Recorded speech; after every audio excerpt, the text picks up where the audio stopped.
Timers 27। তো আজকে তোমাদের বেসিক্যালি হচ্ছে আমাদের দ্বিতীয় পাবলিক লাইফ কেমিস্ট্রি। তো অলরেডি আমাদের আস্তে আস্তে তোমরা জয়েন করো, ভাই এখানেই আসি। তো বেসিক্যালি তোমাদের প্রথম লেকচারে আমরা যতটুকু পড়ানোর চেষ্টা করছিলাম বা যতটুকু তোমরা হয়তো পড়ছো, অলরেডি তোমাদের ম্যাথের 2টা ক্লাস গেছে, বায়োলজির 2টা, আর আজকে কেমিস্ট্রি দ্বিতীয় নাম্বার ক্লাস। আর এরপরে তোমাদের পরবর্তীতে ফিজিক্সের 2য় নাম্বার ক্লাস হবে, তোমাদের উচ্ছ্বাস ভাইয়া নিবে। তো তোমরা সবাই একটু জয়েন করো এবং তোমাদের কমেন্টগুলো একটু দেখো তো। আর কি অবস্থা, সবাই কেমন আছেন আমাকে একটু বলেন, কেমন যাচ্ছে দিনকাল? অনেকেই হয়তো বা আপাতত হচ্ছে তাদের কি বলা যায়, কলেজ অ্যাডমিশন পরীক্ষা নিয়ে একটু চিন্তিত আছো, কারণ অনেকে হয়তো বা তোমাদের 30 তারিখ থেকে খুব সম্ভবত হচ্ছে কলেজ ভর্তির যে প্রসেসগুলো শুরু হবে। তো সবাই কাইন্ডলি সঠিকভাবে, নির্ভুলভাবে এবং কলেজ চয়েসের ব্যাপারেও যথেষ্ট সচেতন হয়ে দেওয়ার চেষ্টা করবা। এবং কলেজ চয়েস নিয়ে ফাহাদ স্যারও অনেক কথা বলছে, আমাদের আবির বলছে, এবং নানাবিধ অনেক ধরনের টিচাররাই বলার চেষ্টা করছে যে অ্যাকচুয়ালি তোমার কলেজ চয়েসটা অ্যাকচুয়ালি কীরকম হওয়া উচিত। আর দেখো, আমার ক্ষেত্রে সবচেয়ে বড় ইম্পর্টেন্ট কথা যেটা, কলেজ সিলেকশন কোনটা হবে বা তুমি কোন কলেজটাতে পড়বা, তার থেকে সবচেয়ে বেশি ইম্পর্টেন্ট হচ্ছে কলেজ সিলেকশনের ক্ষেত্রে তুমি কলেজটা যাতে একটু কাছাকাছি হয়। হ্যাঁ, কলেজটা যাতে তোমার বাসা থেকে একটু কাছে হয়। আর কোনো কারণে যদি তুমি একদম ঢাকার কোনো কলেজে পড়ো, বা তুমি যদি মনে কোনো মফস্বল শহর থেকে আসো বা কোনো বিভাগীয় শহর থেকেও ঢাকাতে আসো, একটু চিন্তা ভাবনা করে আসবা। এই সিদ্ধান্তগুলো আবেগতাড়িত না হয়ে অবশ্যই সিনিয়রদের পরামর্শ নিয়ে, তারপর হচ্ছে যে বা যারা এই প্রতিষ্ঠানগুলোকে ভালো করছে। আর এখন তো বর্তমানে অনেক ধরনের গাইডলাইন পাওয়া যায়, একটু গাইডলাইনগুলো দেখে জেনে শুনে বুঝে তারপর এসো। হ্যাঁ, তো সবাই একটু কেমন আছো আমাকে একটু বলো। আমাদের অলরেডি তোমাদের যেই ক্লাসগুলা, আমাদের পাবলিক লাইভগুলা যাদের আমি ইউটিউবে কমেন্টগুলো পড়তেছিলাম, আমি অনেকগুলো কমেন্ট বসে বসে পড়ি, ভালোই লাগে যে তোমরা অ্যাকচুয়ালি কী কমেন্ট দিচ্ছ। একটু নেটে মনে কানেকশন সমস্যা হচ্ছে।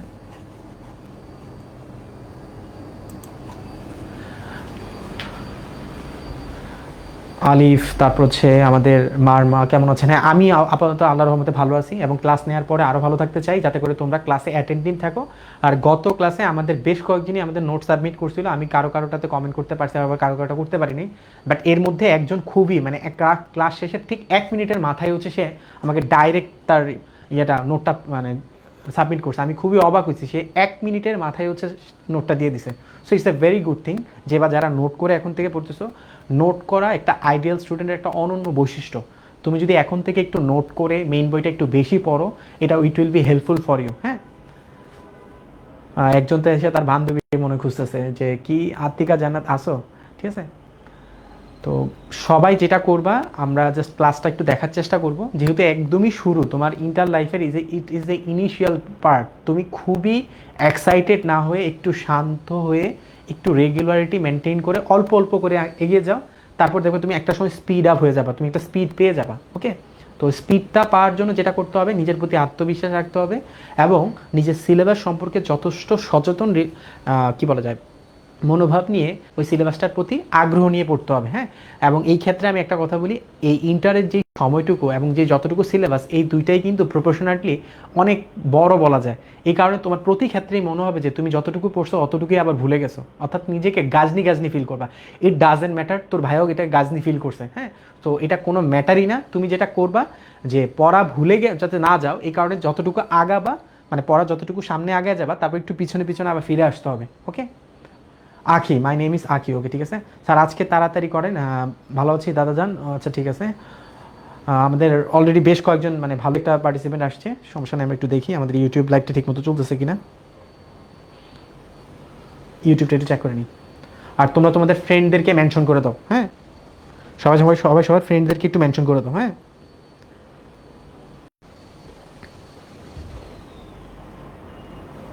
ইউটিউবের থেকে আসেনি।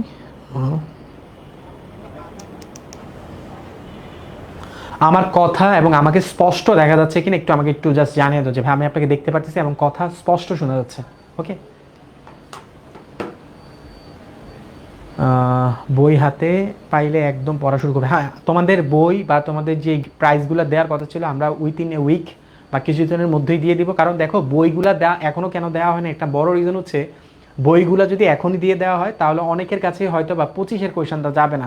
তারপরে আমরা চেষ্টা করতেছি যে লেটেস্ট এডিশনটাই দেওয়া যায় কিনা, যতটুকু সম্ভব দেওয়ার চেষ্টা করতেছি। কারণ 25-এর অল্প কিছু কোয়েশনই, অল্প কিছু বোর্ডের কোয়েশন, এটা পরবর্তীতেও পাওয়া যাবে। তবে তোমাদেরকে আমরা চাচ্ছি যে লেটেস্টটা দেওয়া যায় কিনা, যদি নাও দিতে পারি তারপরেও দেখবা যে আমরা একদম প্রিন্টেড নতুন কপিগুলো দেওয়ার চেষ্টা করতেছি, এবং তোমাদের যে জার্সিগুলো ওই জার্সিগুলো আমাদের কিছুদিনের মধ্যে ইনহাউস হয়ে যাবে। আমরা চাচ্ছি যে একটা বেটারভাবে তোমরা যাতে পাও, খুব তাড়াহুড়া করে দেওয়ার আমরা চেষ্টা করি নাই। ওকে,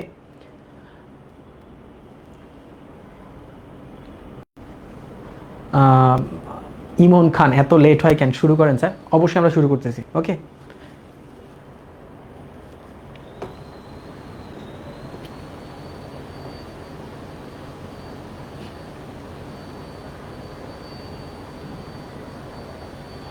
এক মিনিট।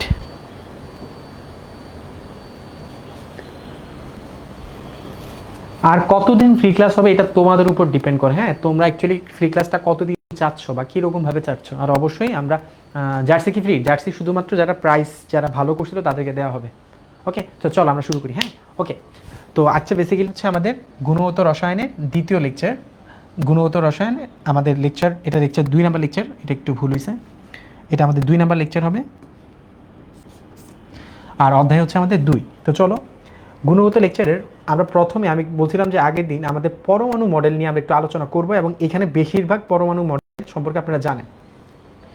এই পরমাণু মডেলের একদম প্রথম যে কথাটা আমি বলবো, পরমাণু মডেল সম্পর্কে ধারণার আগে প্রথম যে লোকের অবদান সবচেয়ে বেশি, ওনার নাম হচ্ছে জন ডাল্টন। এই ডাল্টনের যে পরমাণু মডেল বা পরমাণু বাদ আছে, উনি কয়েকটা কথা বলছিল। ওনার 1 নাম্বার পয়েন্ট ছিল কি, প্রত্যেকটা মৌলিক অথবা জৈবিক পদার্থ অতি ক্ষুদ্র কণার সমন্বয়ে গঠিত, যেটা ধারণা যেটা নাম উনি দিয়েছিলেন কি, এটার নাম ছিলেন হচ্ছে পরমাণু। ঠিক আছে, অর্থাৎ পরমাণু দ্বারা আমাদের মৌলিক বা জৈবিক পদার্থগুলা গঠন করা হয়েছে, অর্থাৎ সবচেয়ে সূক্ষ্মতম ইউনিট হচ্ছে পরমাণু। পরবর্তীতে উনি যে কথাটা বলছিলেন যে কোনো রাসায়নিক প্রক্রিয়ায় দ্বারা এই পরমাণুগুলোকে ভাঙা যায় না, এই জায়গায় ওনার একটা মিস্টেক হয়ে যায়। কারণ পরবর্তীতে আমরা দেখছি এই পরমাণু যেটা অবিভাজ্য বলছে, এটা কিন্তু পরবর্তীতে ভুল হয়ে যায়। কারণ পরমাণু পরবর্তীতে বিভাজিত হয়ে আমাদের কি কি দেয় বলতো, সাধারণত ইলেকট্রন পাওয়া, এখান থেকে ইলেকট্রন পাওয়া যায়, প্রোটন পাওয়া যায়, এবং কি পাওয়া যায়, নিউট্রন পাওয়া যায়। কারণ আমরা দেখলাম পরবর্তীতে এই পরমাণু যখন বিভাজিত হয়, এখান থেকে আমাদের যে মৌলিক বা স্থায়ী কণিকাগুলো ইলেকট্রন, প্রোটন এবং কি পাওয়া যায়, নিউট্রন। এছাড়া পরবর্তীতে বলা হয়েছে যদি একই মৌলের পরমাণু হয়, যদি একই মৌলের পরমাণু হয়, তাহলে তাদের ভর, আকার ও ধর্ম, অর্থাৎ ভৌত এবং রাসায়নিক ধর্ম কি হবে, অভিন্ন হবে। এই জায়গায় একটা ভুল হয়েছে।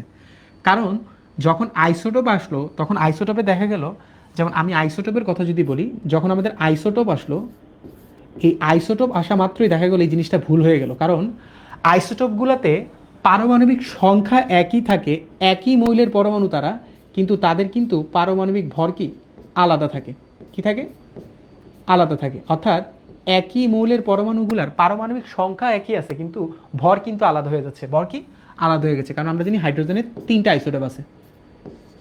অর্থাৎ এই আইসোটোপ আবিষ্কার হওয়ার সাথে সাথে এই যে একই মৌলের পরমাণুগুলা ধর্ম এবং ভরে অভিন্ন হবে, এই জিনিসটা কিন্তু প্রমাণিত হলো না। কারণ দেখো এদের প্রত্যেকেরই পারমাণবিক ভর যথাক্রমে এক এক করে বাড়ছে। পরবর্তীতে বলা হয়েছে যদি ভিন্ন ভিন্ন মৌলের পরমাণু হয়, যদি ভিন্ন ভিন্ন মৌলের পরমাণু হয়, তাহলে তাদের ভর, আকার ও ধর্ম ভিন্ন ভিন্ন হয়। এই জায়গায় একটা ভুল প্রমাণিত হবে। কি ভুলটা প্রমাণিত হবে? কারণ দেখো যখন আমরা দেখলাম আইসোবারের কনসেপ্ট যখন আসলো, আইসোবারের কনসেপ্টটা যখন আসলো, তখন আমরা দেখব যে তাদের মধ্যে পারমাণবিক সংখ্যা কিন্তু আলাদা হয়ে যাচ্ছে। অর্থাৎ আমি যদি পটাশিয়ামের কথা চিন্তা করি, পটাশিয়ামের পারমাণবিক সংখ্যা 19 আর পারমাণবিক ভর হচ্ছে 40। ইভেন ক্যালসিয়ামের ক্ষেত্রে আসেন 20 এবং হচ্ছে 40। অর্থাৎ ভর সংখ্যা সেম থাকা সত্ত্বেও তাদের কিন্তু পারমাণবিক সংখ্যা আলাদা হয়ে যাচ্ছে, এবং এই দুইটার কিন্তু ভৌত এবং রাসায়নিক ধর্মগুলো কিন্তু ভিন্ন হচ্ছে। অর্থাৎ এই যে একটা একটা করে ভুল, এই ভুলগুলো কিন্তু খুব মেসিভ ভুল ছিল, কিন্তু পরবর্তীতে বিজ্ঞানীরা এগুলোকে রেকটিফাই করছে। এবং পরবর্তীতে বলা আছে যখন কোনো রাসায়নিক বিক্রিয়া সংঘটিত হবে, এরা সবসময় পূর্ণ সংখ্যার অনুপাতে যুক্ত হবে। সাধারণত যে কোনো বিক্রিয়ায় আমরা যখন বিক্রিয়াগুলো করি, চেষ্টাই করবো যাতে এগুলো পূর্ণ সংখ্যার অনুপাতে হয়। অর্থাৎ তুমি যদি পানি তৈরির একটা বিক্রিয়া চিন্তা করো, হাইড্রোজেনের সাথে সাধারণত অক্সিজেনের বিক্রিয়ায় আমরা পানি তৈরি করি। অনেক সময় আমরা এখানে 2 দিই আর এখানে কি দিই। অর্থাৎ দেখো যে অণু বা পরমাণুগুলো আছে তারা কিন্তু পূর্ণ সংখ্যার অনুপাতে বিক্রিয়া করে। এরা পূর্ণ সংখ্যার অনুপাতে বিক্রিয়া করবে। এরা কি কি সংখ্যার অনুপাতে বিক্রিয়া করবে? পূর্ণ সংখ্যার অনুপাতে। হ্যাঁ হ্যাঁ, আমরা বিক্রিয়াতে অনেক সময় দেখবা যখন 1 মোল পানি তৈরি করি তখন কিন্তু এখানে হাফ দেই, ওটা হচ্ছে বিক্রিয়া ব্যালেন্সিং করার ক্ষেত্রে। বাট নর্মালি নিয়ম হচ্ছে বিক্রিয়া যখন করবে অণু বা পরমাণুগুলা তারা পূর্ণ সংখ্যার সরল অনুপাতে বিক্রিয়া করবে। আর পরবর্তী পয়েন্ট হচ্ছে কি, পরমাণুকে সৃষ্টি বা ধ্বংস করা যায় না, এটা অবশ্যই সত্য। এটাকে আমরা ভরের সংরক্ষণশীলতার সূত্র বলি। অর্থাৎ পরমাণুকে সৃষ্টি অথবা ধ্বংস করা যাবে না। অর্থাৎ এই যে পয়েন্টগুলো বলছি, এই পয়েন্টগুলো প্রত্যেকটা থেকেই কিন্তু পরবর্তীতে পরমাণু মডেলের ধারণা আসছে। এখন প্রথম যে পরমাণু মডেলের ধারণাটা আসবে, ওই পরমাণু মডেলের ধারণাতে আমরা যাচ্ছি। চলো দেখো, ফার্স্টে যেটা আছে এটা হচ্ছে থমসনের, এটা হচ্ছে কি থমসনের পরমাণু মডেল। দেখো এই পরমাণু মডেল তোমাদের এখন খুব একটা আসবে না, বাট জেনে রাখাটা ইম্পর্টেন্ট। থমসনের যে পরমাণু মডেল, এই পরমাণু মডেলের একটা নাম আছে, এই নামটা ছোট্টখাটো এমসিকিউতে আসতে পারে, একটু খেয়াল করো। থমসনের যে পরমাণু মডেলটা আছে, এই পরমাণু মডেলটার নাম হচ্ছে প্লাম পুডিং মডেল, অর্থাৎ পুডিং এর মতো দেখতে, হ্যাঁ, প্লাম পুডিং মডেল। এই পরমাণু মডেলও কিছু ভুল আছে। কিছু ভুল বলতে 1 নম্বর পয়েন্ট দেখো, বলছে কি পরমাণুগুলা গোলাকার আকৃতির, হ্যাঁ, গোলাকার আকৃতির। পরবর্তীতে বলা হয়েছে পরমাণুগুলার যে ব্যাসার্ধ, এই ব্যাসার্ধ যেটা বলা আছে এটা হচ্ছে 10 মিটার বা 1 অ্যাংস্ট্রম। এই পয়েন্টটা মার্ক করে রাখো, এটা পরবর্তীতে কাজে লাগবে, এটা পরবর্তীতে কাজে লাগবে। অর্থাৎ যেটা বলা হয়েছে আমাদের যে অ্যাটমের রেডিয়াস আছে, আর দিয়ে হচ্ছে রেডিয়াস, আমাদের যে অ্যাটমের রেডিয়াস আছে, এই রেডিয়াস হচ্ছে 10 মিটার, অথবা আমরা লিখতে পারি 10⁻8 সেন্টিমিটার, অথবা আমরা লিখতে পারি হচ্ছে 1 অ্যাংস্ট্রম। ঠিক আছে, 1 অ্যাংস্ট্রম। এটা পরবর্তীতে আমাদের ম্যাথমেটিক্যাল কাজে লাগবে। ওকে, এরপরে বলা হয়েছে এই পয়েন্টগুলোতেই ভুল হবে। বলা আছে যে ধনাত্মক আধান সমানভাবে সম্পূর্ণ পরমাণু মডেলে কি আছে, গোলকের মধ্যে ছড়িয়ে আছে। অর্থাৎ এই যে রাদারফোর্ড একটু পরে আইসে এটাকে ভুল প্রমাণ করে দিবে, বলছে যে ধনাত্মক আধানগুলা এই গোলাকার যে একটা গোলক আছে তার মধ্যে কি সমভাবে কি বিস্তৃত আছে। পরবর্তীতে আরেকটা বলা হয়েছে যে ইলেকট্রনগুলা এমনভাবে বিন্যস্ত আছে যাতে করে একটা তারা স্থিতিশীল গঠন কাঠামো তৈরি করে। অর্থাৎ এই যে গোলক পৃষ্ঠের মধ্যে যে ধনাত্মক আধানগুলো আছে এবং এদের মধ্যে যে ইলেকট্রনগুলো আছে, এরা এমনভাবে বিন্যস্ত হয়ে আছে যাতে করে একটা কি স্থিতিশীল গঠন কাঠামো তৈরি করে, স্থিতিশীল গঠন কাঠামো তৈরি করে। পরবর্তীতে যেটা বলা আছে পরমাণুর সমগ্র ভর, এই জায়গায় একটা বিশাল ভর, মানে বিশাল ভুল হবে। বলা আছে যে পরমাণুর ভরগুলা পরমাণুর মধ্যে বিস্তৃতভাবে ছড়ানো আছে, এটা পুরাপুরি ভুল হবে। কারণ পরবর্তীতে আমরা দেখব যে পরমাণুর সমগ্র ভর প্রায় 99% ভর নিউক্লিয়াসে কেন্দ্রীভূত থাকে। কোথায় কেন্দ্রীভূত থাকে? নিউক্লিয়াসে কেন্দ্রীভূত। একজন লেখছে রাহুল স্যার আর মানে আমাদের ফ্রি ক্লাস নিতে মানা করছে। এই রাইসা, আমি একটু পরে বলবো, তোমরা ফ্রি নিয়ে দেখো। অ্যাকচুয়ালি পড়ালেখা পুরো ব্যাপারটা তো আসলে সম্পূর্ণ ফ্রি করা যায় না, কারণ ফ্রি জিনিসের বরকত কম। আমি কতটুকু তোমরা এটা নিয়ে ফ্রি ক্লাস চাই, অনেকে বলছে এই এটা নিয়ে মারামারি করো না প্লিজ, কেয়ারফুল, তোমরা ঠান্ডা হও। এটা নিয়ে যে কোনো কিছু আন্দোলনের বিষয় না। সব কিছু যেটা যৌক্তিক আন্দোলন বা যৌক্তিক অধিকার, ওগুলাতে আন্দোলন করা যেতে পারে, বাট অবশ্যই যাতে মানুষের সমস্যা না হয়। আমরা ক্লাসে পড়ে আসি, আমরা ক্লাসেই পড়াশোনা করি, হ্যাঁ। আর এই যে পরমাণু মডেলের মধ্যে সবচেয়ে বড় যে ভুলটা ছিল, যে বলা হচ্ছে পরমাণু টোটাল ভরটা বিভিন্নভাবে কি সমভাবে বিস্তৃত আছে। একটু পরেই এই যে পরমাণুর ভরটা যে নিউক্লিয়াসে থাকে, এই জিনিসটাকে প্রমাণ করবে কে? রাদারফোর্ডের পরমাণু মডেল। বাট মনে রাখবা এই জে থমসন, যিনি হচ্ছে কি আমাদের ওই যে ক্যাথোড রশ্মি পরীক্ষার মাধ্যমে উনি জানি কি করছিল, এই ভদ্রলোক ক্যাথোড রশ্মি পরীক্ষার মাধ্যমে ওনার একটা অবদান ছিল। উনি ক্যাথোড রে এক্সপেরিমেন্টের মাধ্যমে, ক্যাথোড রে বা ক্যাথোড রশ্মি এক্সপেরিমেন্টের মাধ্যমে উনি ইলেকট্রন সম্পর্কে আমাদের ধারণা দিছিল। ক্যাথোড রে এক্সপেরিমেন্টের মাধ্যমে উনি আমাদেরকে কিন্তু ইলেকট্রনের ধারণা দিছিল। ওকে, বাট কিছু ভুল ছিল, এবং এই পরমাণু মডেলটা অ্যাকচুয়ালি এখান থেকে সাধারণত আসে যে জে থমসনের অবদানটা কি, আর উনি অ্যাকচুয়ালি এই মডেলটার নাম কি? মডেলটার নাম হচ্ছে প্লাম পুডিং মডেল। এই মডেলটার নাম হচ্ছে কি প্লাম পুডিং মডেল, প্লাম, এটাকে বলা হয় প্লাম পুডিং মডেল। তোমরা এই দুইটা পরমাণু মডেল জাস্ট জানার জন্য পড়বা, জাস্ট রিডিং পড়বা, but I will make sure is this যে এই জায়গাগুলো থেকে আমাদের ছোটোখাটো কোয়েশ্চেন ছাড়া কিছুই কখনো আসেনি। সবাই যদি একটু ক্লিয়ার থাকো, আমার কথা যদি স্পষ্টভাবে বুঝে থাকো, একটু সবাই চ্যাটে ওয়াই লিখে দাও, জাস্ট সিম্পলি একটা ওয়াই লেখো, হ্যাঁ, তাহলে আমি বুঝতে পারবো। জাস্ট সিম্পলি আমাকে একটু ওয়াই লিখে দিয়ে দাও।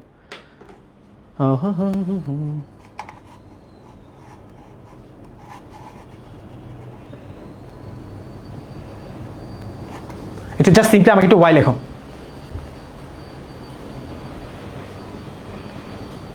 আইসোটোপ, আইসোটোন, আইসোবার, হ্যাঁ, এটাকে তরমুজ মডেলও বলে, হ্যাঁ, তরমুজ মডেলও বলে, হ্যাঁ, ওয়াটার লেমন, হ্যাঁ।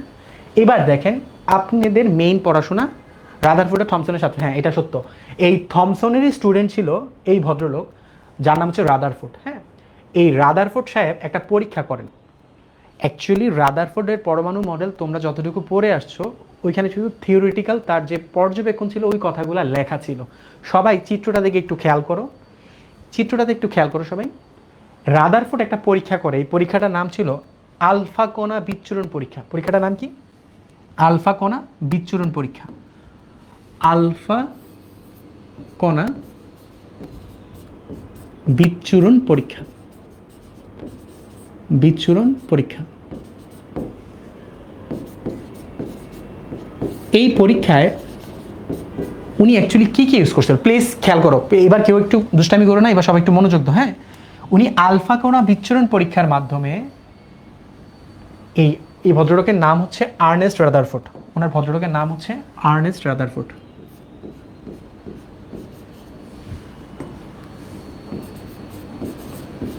উনি ছিলেন থমসনের স্টুডেন্ট, নিউজিল্যান্ডের রাদারফোর্ড।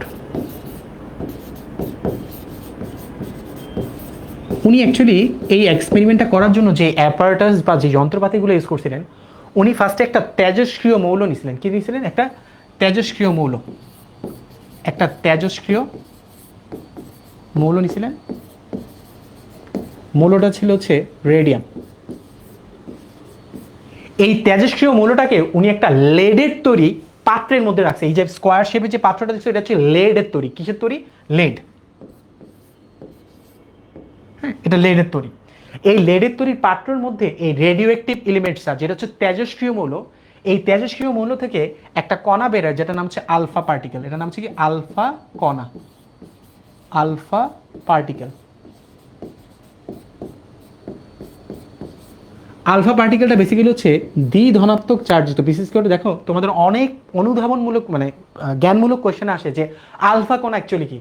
আলফা কণা হচ্ছে দ্বিধনাত্মক চার্জযুক্ত হিলিয়াম নিউক্লিয়াস। এটা আমি গতদিনই লেখাইছিলাম যে আলফা কণা হচ্ছে দ্বিধনাত্মক চার্জযুক্ত হিলিয়াম নিউক্লিয়াস। আলফা কণা হচ্ছে দ্বিধনাত্মক চার্জযুক্ত হিলিয়াম নিউক্লিয়াস, যেখানে কোনো ধরনের কি নাই, ইলেকট্রন নাই। কারণ খেয়াল করো, হিলিয়ামে বেসিক্যালি হচ্ছে যখন সে হিলিয়াম নিরপেক্ষ অবস্থায় থাকে, এখান থেকে যদি তুমি দুইটা ইলেকট্রন বের করে দাও তাহলে যেটা তৈরি হয় এটাই হচ্ছে আমাদের কি? আলফা কণা। দ্বিধনাত্মক চার্জযুক্ত কি? দ্বিধনাত্মক চার্জযুক্ত হিলিয়াম নিউক্লিয়াসকে, এটা আপনাদের আমি বলে দিলাম, এটা আপনাদের জ্ঞানমূলক কোশ্চেনে আসে যে আলফা কণা বেসিক্যালি হচ্ছে তেজস্ক্রিয় মৌল থেকে নির্গত হয়। এটা হচ্ছে দ্বিধনাত্মক চার্জযুক্ত হিলিয়াম নিউক্লিয়াস। হিলিয়াম নিউক্লিয়াস যেখানে কোনো ধরনের কি থাকে না, ইলেকট্রন থাকে না। এটাকে বেসিক্যালি এই এই এই প্রতীক দিয়ে লেখা হয় এটাকে আলফা। আর এখানে আরেকটা জিনিস ইউজ করা হয়, দেখো এই যে একটা শেপের, এই যে শেপের এটা যে দেখতেছো তোমরা এখানে বেসিক্যালি ধরো এই যে শেপের এটা দেখতেছো, এটা বেসিক্যালি হচ্ছে আমাদের এই যে শেপের যেটা দেখা যাচ্ছে এখানে, এই শেপের এটা হচ্ছে বেসিক্যালি একটা স্বর্ণের পাত। এটা কি? একটা স্বর্ণের পাত। খেয়াল করো, এটা হচ্ছে একটা গোল্ড, এটা হচ্ছে একটা স্বর্ণের, একটা স্বর্ণের পাত। ওকে, গোল্ড প্লেট। এই গোল্ড প্লেটের একটা জিনিস চিরকাল আসছে, এটা প্রত্যেকটা এমসিকিউতে আসে। একটা গোল্ড প্লেটের কি সাউন্ডে প্রবলেম হচ্ছে? এইখানে গোল্ড প্লেটের পুরুত্বটা প্রায় পরীক্ষায় আসে। এটার পুরুত্ব বা থিকনেস, এটার পুরুত্ব বা থিকনেস হচ্ছে আমাদের 0.404 সেন্টিমিটার। প্লিজ খেয়াল করো, 0.440। কেউ যদি ভুলেও যাও, আমি এভাবে মনে রাখতাম 0.4 তারপর একটা 4। অর্থাৎ স্বর্ণের পাতের যে পুরুত্ব ছিল ওটা ছিল 0.4 তারপর 4 সেন্টিমিটার। অনেক বইয়ে 400 ন্যানোমিটারও লেখা আছে, 400 ন্যানোমিটার লেখা থাকে। যে আমাদের যে অরামের যে প্লেটটা আছে, এই প্লেটটার বা গোল্ডের সংকেত হচ্ছে কি? অরাম। এই প্লেটটাকে অনেক সময় দেখবা কোনো কোনো বইয়ে 400 ন্যানোমিটারও লেখা আছে, বাট সেন্টিমিটারে লেখলে হচ্ছে 0.404 সেন্টিমিটার। আর আরেকটা যেটা জিনিস করা হয়েছে, এই স্বর্ণের পাটটাকে একটা জিনিস যেটা হচ্ছে অনুপ্রভা সৃষ্টি করতে পারে, মানে ওইখানে যদি কেউ উচ্চ গতি সম্পন্ন কোনো কণা আঘাত করে তখন ওই স্বর্ণের পাতের অণুগুলো এক্সাইটেড হয়ে উপরের দিকে যায় এবং একটা নির্দিষ্ট বর্ণের আলো যেটা আমাদের দৃশ্যমান অঞ্চলের, এতে করে এটাকে আমরা কালারফুল আকারে দেখি। কি আকারে দেখি? কালারফুল আকারে দেখি। এখানে একটা জিঙ্ক সালফাইডের পর্দা দেওয়া হয়। কি দেওয়া হয়? জিঙ্ক সালফাইডের পর্দা, যেটার কাজ হচ্ছে কি অনুপ্রভা সৃষ্টি করা। কি সৃষ্টি করা? এই জিঙ্ক সালফাইড এখানে কি হিসেবে কাজ করছে? সে ফসফোরেসেন্ট হিসেবে কাজ করছে।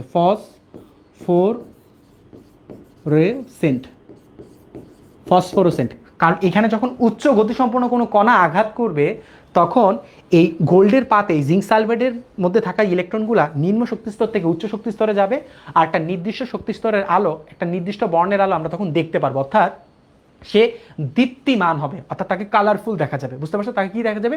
কালারফুল। এটাকে ফসফোরেসেন্ট বলে, অনেক বইয়ে দেখবা ফ্লোরোসেন্টও লেখা আছে, অর্থাৎ সে অনুপ্রভা সৃষ্টি করে যাকে আমরা কালারফুল দেখি।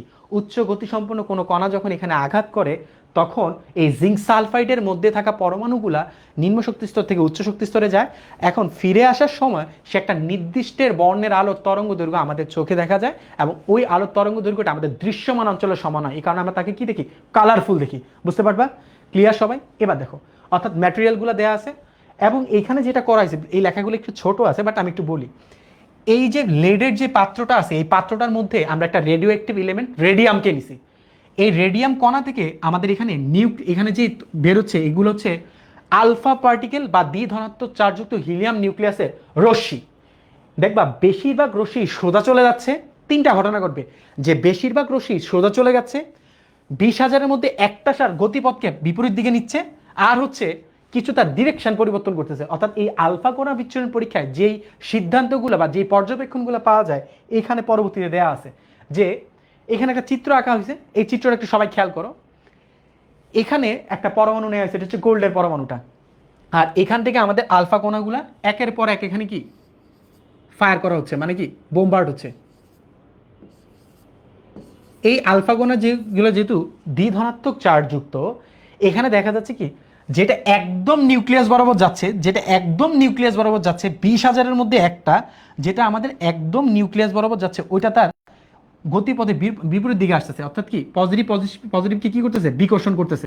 সে ডাইরেক্ট বিপরীত দিকে আসতেছে, 20,000-এর মধ্যে একটা, আর বাকিগুলো সব স্ট্রেট লাইনে চলে যাচ্ছে। আর এখানে যেটা দেয়া আছে, এখানে হচ্ছে জিঙ্ক সালফাইডের আবরণযুক্ত একটা পর্দা রাখা হয়েছে। জিঙ্ক সালফাইডের আবরণযুক্ত একটা পর্দা, আবরণযুক্ত পর্দা, যেটা হচ্ছে কি ওইখানে যা যখন স্ট্রেট আলফা পার্টিকেলগুলো অ্যাটাক করে তখন হচ্ছে কি এটা একটা দীপ্তিমান হয়, এটা কি অনুপ্রভা সৃষ্টি করে। এটা কি সৃষ্টি করে? অনুপ্রভা, যাতে করে আমরা এটাকে কালারফুল দেখি।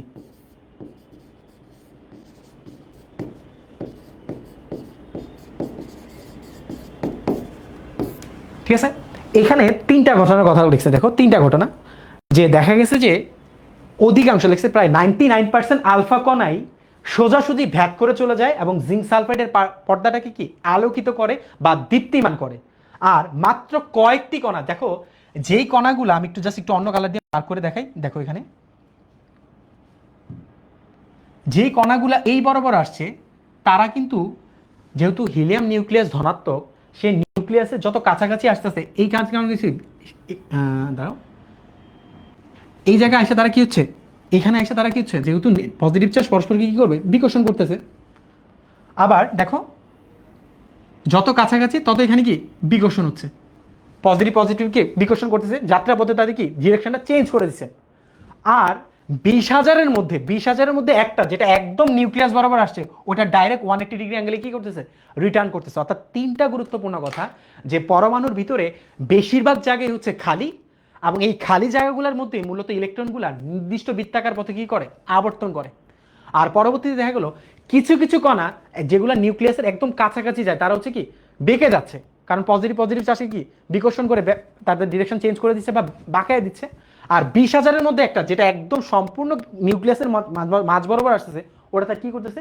ডিরেকশন চেঞ্জ করতেছে। ওটা তার কি করতেছে? আমাদের ডিরেকশন চেঞ্জ করতেছে। অর্থাৎ ধনাত্মক চার্জযুক্ত এই হিলিয়াম নিউক্লিয়াস থেকে উনি কয়েকটা সিদ্ধান্তে এবার উপনীত হবে। অর্থাৎ এই যে চিত্রটা, এই পরীক্ষার চিত্রটাকে একটু সুন্দর মতো এঁকে দেওয়ার চেষ্টা করবা। কি সুন্দর ইংরেজি কি হয়েছে দেখো, অর্থাৎ দেখো আমি তোমাদেরকে একটা কথাই বলবো, কালকে ফাহাদ স্যারের কি লেখছে এটা জানো, অহনা তোমার নেটটা একটু চেক করো, হ্যাঁ আশা করি।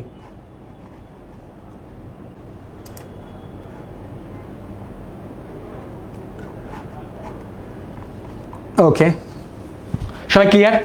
সবাই কি ক্লিয়ার? দেখো পরীক্ষার সময় তোমরা যেহেতু বোর্ড স্ট্যান্ডার্ড যখন পরীক্ষা দিবা, আমি তোমাদেরকে একটা কথা বলি, এই এই জিনিসগুলো তোমরা, আমার যেটা এক্সপিরিয়েন্স বলে, যেহেতু আমি 10 বছর পড়াশোনার সাথে কানেক্টেড এবং বাংলাদেশের ওয়ান অফ দ্য রিনাউন্ড একটা প্রতিষ্ঠানে ছিলাম, ওইখানে কাজ করার সৌভাগ্য আমার হয়েছে, বা ওদের সাথে আমার কাজ করার ওদের একটা সৌভাগ্য হয়েছে, আমি এটা বলবো অবশ্যই। তো দেখো এখান থেকে যে জিনিসটা, তুমি যদি চিত্রটাকে পরীক্ষায় সুন্দর মতো এঁকে দিয়ে আসতে পারো, আর ওনার যে পর্যবেক্ষণগুলো ছিল ওগুলো যদি সুন্দর মতো লিখে দিয়ে আসতে পারো, it is just enough, just enough. আমার কথা কি বুঝতে পারছো? আমার প্রতি এতটুকু বিশ্বাস রেখো, আমি কিন্তু 1 থেকে 2 দিনে টিচার হই নাই, I have a experience of 10 years. So আমি তোমাদেরকে দুঃখটাও বুঝি এবং তোমাদের যে জায়গাগুলোতে ল্যাকিংস আছে ওগুলোও খুব ভালো মতো বুঝি।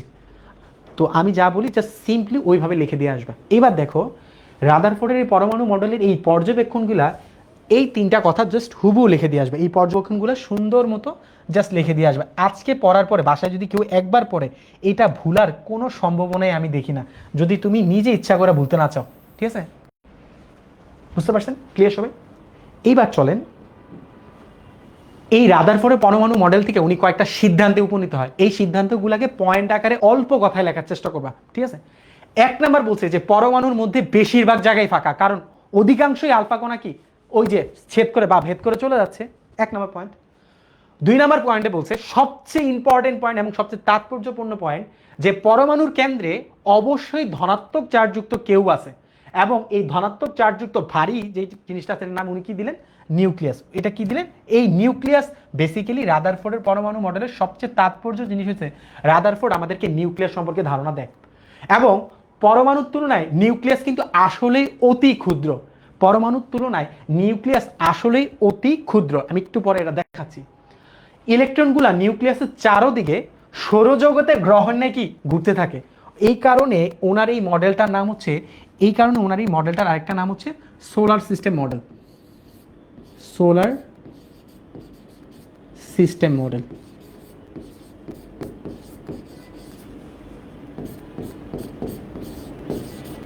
তোমরা এইটার আরেকটা নাম আছে, কেউ লিখতে পারো কিনা একটু দেখি তো। এই পরমাণু মডেলটার আরেকটা নাম আছে, কে কে লিখতে পারো একটু দেখি। এই পরমাণু মডেলটার আরেকটি নাম আছে, এই নামটা কে কে লিখতে পারো আমি একটু দেখি। এই পরমাণু মডেলের আরেকটা নাম আছে, ওই পরমাণু মডেলটার আরেকটা নাম আছে। প্লিজ কাইন্ডলি একটু নামটা আমাকে জানাই দাও, যে পরমাণুর মডেলটার আরেকটি নামের সে পরিচিত। একটু কাইন্ডলি আমাকে বলো, এই পরমাণু মডেলটার আরেকটা নাম আছে, মডেলটার নাম কি? ঠিক আছে, এই পরমাণু মডেলটার নামটা কি আমাকে একটু বলো।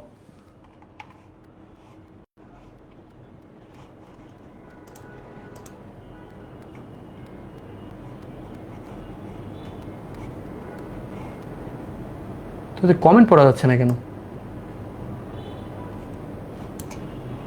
এই পরমাণু মডেলটার আরেকটা নাম আছে, একটু কাইন্ডলি আমাকে একটু বলো। পরমাণু মডেলটার আরেকটা নাম আছে, ধরো আমার মোবাইল থেকে দেখি, তোমাদের কমেন্ট পড়া যাচ্ছে না।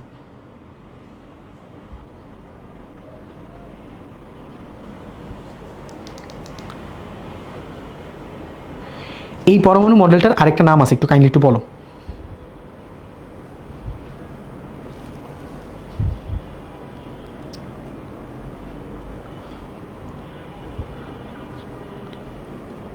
এই পরমাণু মডেলটার আরেকটি নাম আছে, এটার নাম কি? এটার নাম হচ্ছে নিউক্লিয়ার মডেল। এটার আরেকটা নাম হচ্ছে নিউক্লিয়ার মডেল।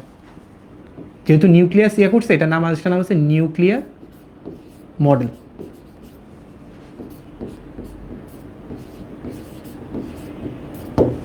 এটার আরেকটা নাম হচ্ছে নিউক্লিয়ার মডেল। পরবর্তীতে যেটা বলা হয়েছে যে পরমাণু নিউক্লিয়াসের চারদিকে ঘূর্ণায়মান ইলেকট্রনগুলোর সময় 2টা বল কাজ করে। কয়টা বল কাজ করে? যেহেতু তারা নিউক্লিয়াসকে কেন্দ্র করে বৃত্তাকার পথে ঘুরতেছে, দেখো যেহেতু তারা নিউক্লিয়াসকে কেন্দ্র করে বৃত্তাকার পথে ঘুরতেছে, এই নিউক্লিয়াসকে কেন্দ্র করে তারা যেহেতু বৃত্তাকার পথে এখানে ঘুরতেছে, এখানে 2টা পয়েন্টের কথা আমরা বলবো। যে দেখো নিউক্লিয়াসকে কেন্দ্র করে যেহেতু তারা বৃত্তাকার পথে ঘুরতেছে, এখানে 2টা ফোর্স কাজ করে। কয়টা? 2টা ফোর্স কাজ করে। হ্যাঁ, কেন্দ্রে থাকা নিউক্লিয়াস এবং সর্ববহিষ্ঠ শক্তিস্তরে থাকা ইলেকট্রনের প্রতি এখানে 2টা ফোর্স কাজ করবে। 2টা ফোর্স কাজ করে বেসিক্যালি। ও হো হো হো। এইখানে থাকা নিউক্লিয়াস এবং ইলেকট্রনের প্রতি এই যে ইলেকট্রন আছে, ভিতরের দিকে একটা আকর্ষণ বল কাজ করে এবং বাইরের দিকে একটা বিকর্ষণজনিত বল কাজ করে। নিউক্লিয়াস এবং ইলেকট্রনের প্রতি যে আকর্ষণ বলটা, নিউক্লিয়াস এবং ইলেকট্রনের প্রতি যে আকর্ষণ বলটা, এই আকর্ষণ বলটাকে আমরা বলি হচ্ছে কেন্দ্রমুখী বল।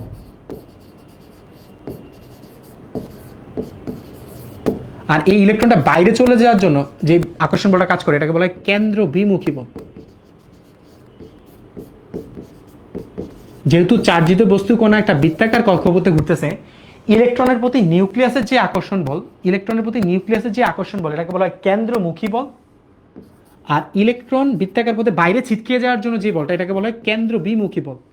এই কেন্দ্র বিমুখী এবং কেন্দ্রমুখী বল পরস্পর সমান হওয়ার কারণে নিউক্লিয়াসকে কেন্দ্র করে ইলেকট্রনগুলো বৃত্তাকার কক্ষপথে কি করে, সমানভাবে ঘুরতে থাকে। এই কেন্দ্র বিমুখী বল এবং কেন্দ্রমুখী বল পরস্পর সমান হওয়ার কারণে নিউক্লিয়াসকে কেন্দ্র করে ইলেকট্রন বৃত্তাকার পথে কি করে, আবর্তন করে। এই দুই প্রকার বলের মান পরস্পর সমান। মনে রাখবা এই দুই প্রকার বলের মান পরস্পর সমান এবং কি বিপরীতমুখী। অর্থাৎ আমি যদি F1 আর F2 চিন্তা করি, এরা পরস্পর সমান কিন্তু ডিরেকশন কি বিপরীতমুখী।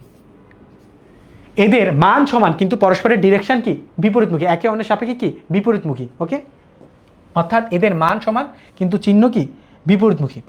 ওকে, আর পরমাণু মানে নর্মালি দেখো একটা নিরপেক্ষ পরমাণুতে পরমাণু কিন্তু কি তড়িৎ নিরপেক্ষ। এটা নিয়ে তোদের বলার কিছু নাই যে পরমাণু কেন তড়িৎ নিরপেক্ষ, কারণ পরমাণুতে সমান সংখ্যক ইলেকট্রন এবং কি থাকে, সমান সংখ্যক কি থাকে, প্রোটন থাকে। পরমাণু কেন তড়িৎ নিরপেক্ষ এটা নিয়ে যদি তোমার এই বয়সে এসে বলতে হয় যে পরমাণুতে একটা নিরপেক্ষ চার্জযুক্ত পরমাণুতে যে কয়টি ইলেকট্রন থাকবে, নাম্বার অফ ইলেকট্রন আর নাম্বার অফ প্রোটন কি সমান। অর্থাৎ নাম্বার অফ, যদি আমি বলি যে নাম্বার অফ ইলেকট্রন এবং নাম্বার অফ প্রোটন কি সমান, নাম্বার অফ ইলেকট্রন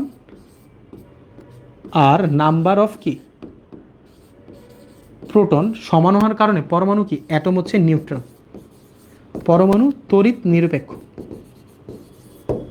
অর্থাৎ পরমাণুতে সমান সংখ্যক ইলেকট্রন এবং প্রোটন থাকার কারণে পরমাণু নর্মাল অবস্থায় কি তড়িৎ নিরপেক্ষ, পরমাণু নর্মাল অবস্থায় কি তড়িৎ নিরপেক্ষ, তড়িৎ নিরপেক্ষ। ওকে, ক্লিয়ার সবাই? তোমাদের মাঝে মাঝে অনুধাবনমূলক কোয়েশ্চেন আসে পরমাণু তড়িৎ নিরপেক্ষ কেন, তুমি জাস্ট সিম্পলি বলবা যে বৃত্তাকার পথে আবর্তনরত ইলেকট্রনের সংখ্যা আর নিউক্লিয়াসে অবস্থিত প্রোটনের সংখ্যা পরস্পর সমান এবং বিপরীত চার্জধর্মী বলে তাদের সব টোটাল যে চার্জের সমষ্টি এটা শূন্য হয়। অর্থাৎ প্রোটনের সংখ্যা এবং ইলেকট্রনের সংখ্যা সমান দেখে আমাদের অ্যাটমগুলা তড়িৎ নিরপেক্ষ হয়। কিন্তু সে যখন ক্যাটায়ন অথবা অ্যানায়নে যায় তখন আমাদের চার্জের আধিক্য ঘটার কারণে কোনোটায় দেখবা ইলেকট্রনের সংখ্যা বাড়ে, আবার কোনোটাতে ইলেকট্রনের সংখ্যা কমে। তোমরা আমাকে বলো, আমি যদি তড়িৎ ধনাত্মক অথবা তড়িৎ ঋণাত্মক হই, আমার প্রোটনের সংখ্যা কি বাড়বে না কমবে? আমাকে জাস্ট একটা কথা বলো, প্রোটনের সংখ্যা যদি তুমি ক্যাটায়ন অথবা অ্যানায়ন হও, প্রোটনের সংখ্যা কি একই থাকে নাকি কমে নাকি বাড়ে? জাস্ট সিম্পলি আমাকে বলো যে আমাদের যখন কেউ তড়িৎ ধনাত্মক হয় অথবা তখন তড়িৎ ঋণাত্মক হয়, ওই ক্ষেত্রে প্রোটনের সংখ্যা কি বাড়ে কমে? জাস্ট আমাকে একটু জাস্ট এটা বলো।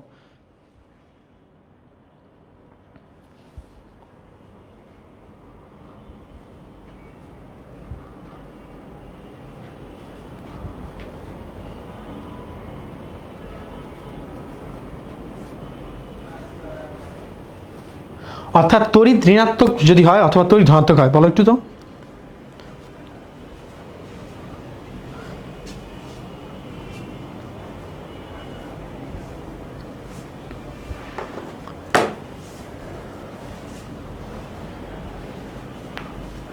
কেন্দ্র বিমুখী বলটা কেন হয়? দেখো যখন তুমি কোনো কিছুকে বৃত্তাকার পথে ঘোরানোর চেষ্টা করবা, এই তুমি যদি হুট করে থামো দেখবে জিনিসটা এভাবে ছেড়ে মানে কি ছিটকে চলে যাওয়ার চেষ্টা করে, স্পর্শক বরাবর যে বলটা কাজ করে।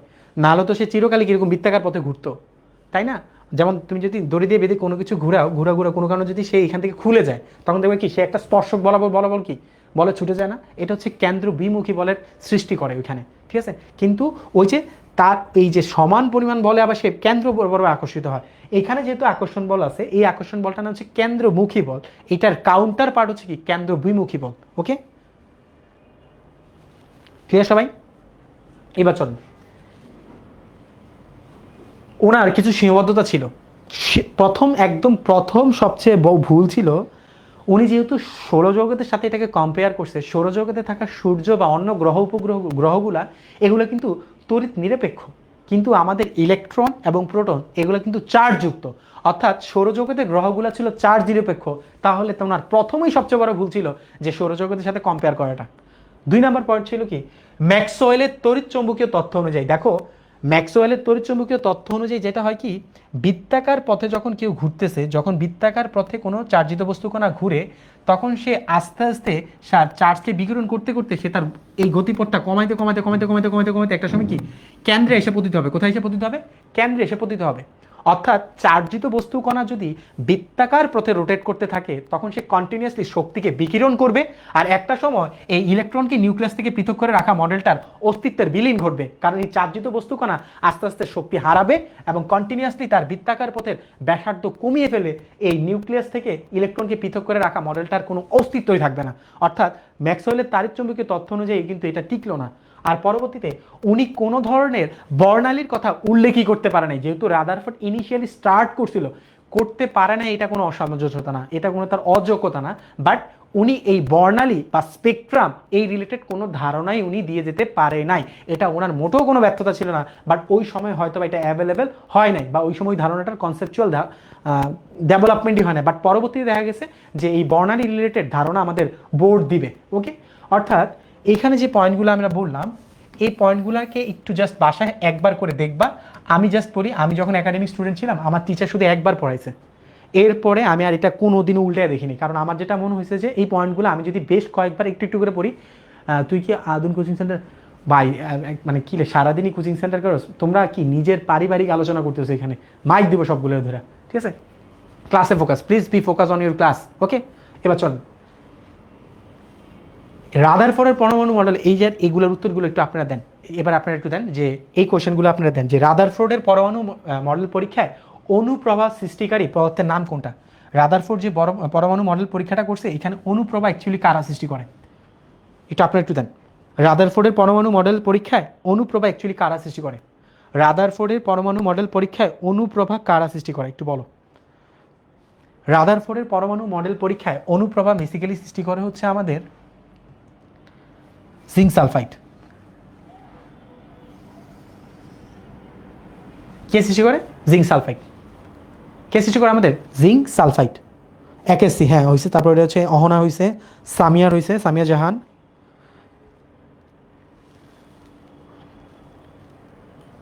আবরার হাসানের হয়েছে, আরাফাত হাসানের হয়েছে। আনিসুর কি অবস্থা? অ্যান্সার দাও না কেন আনিসুর? তুমি তুমি তো আমার সাথে মোটামুটি প্রায়ই কথা হয় তোমার সাথে।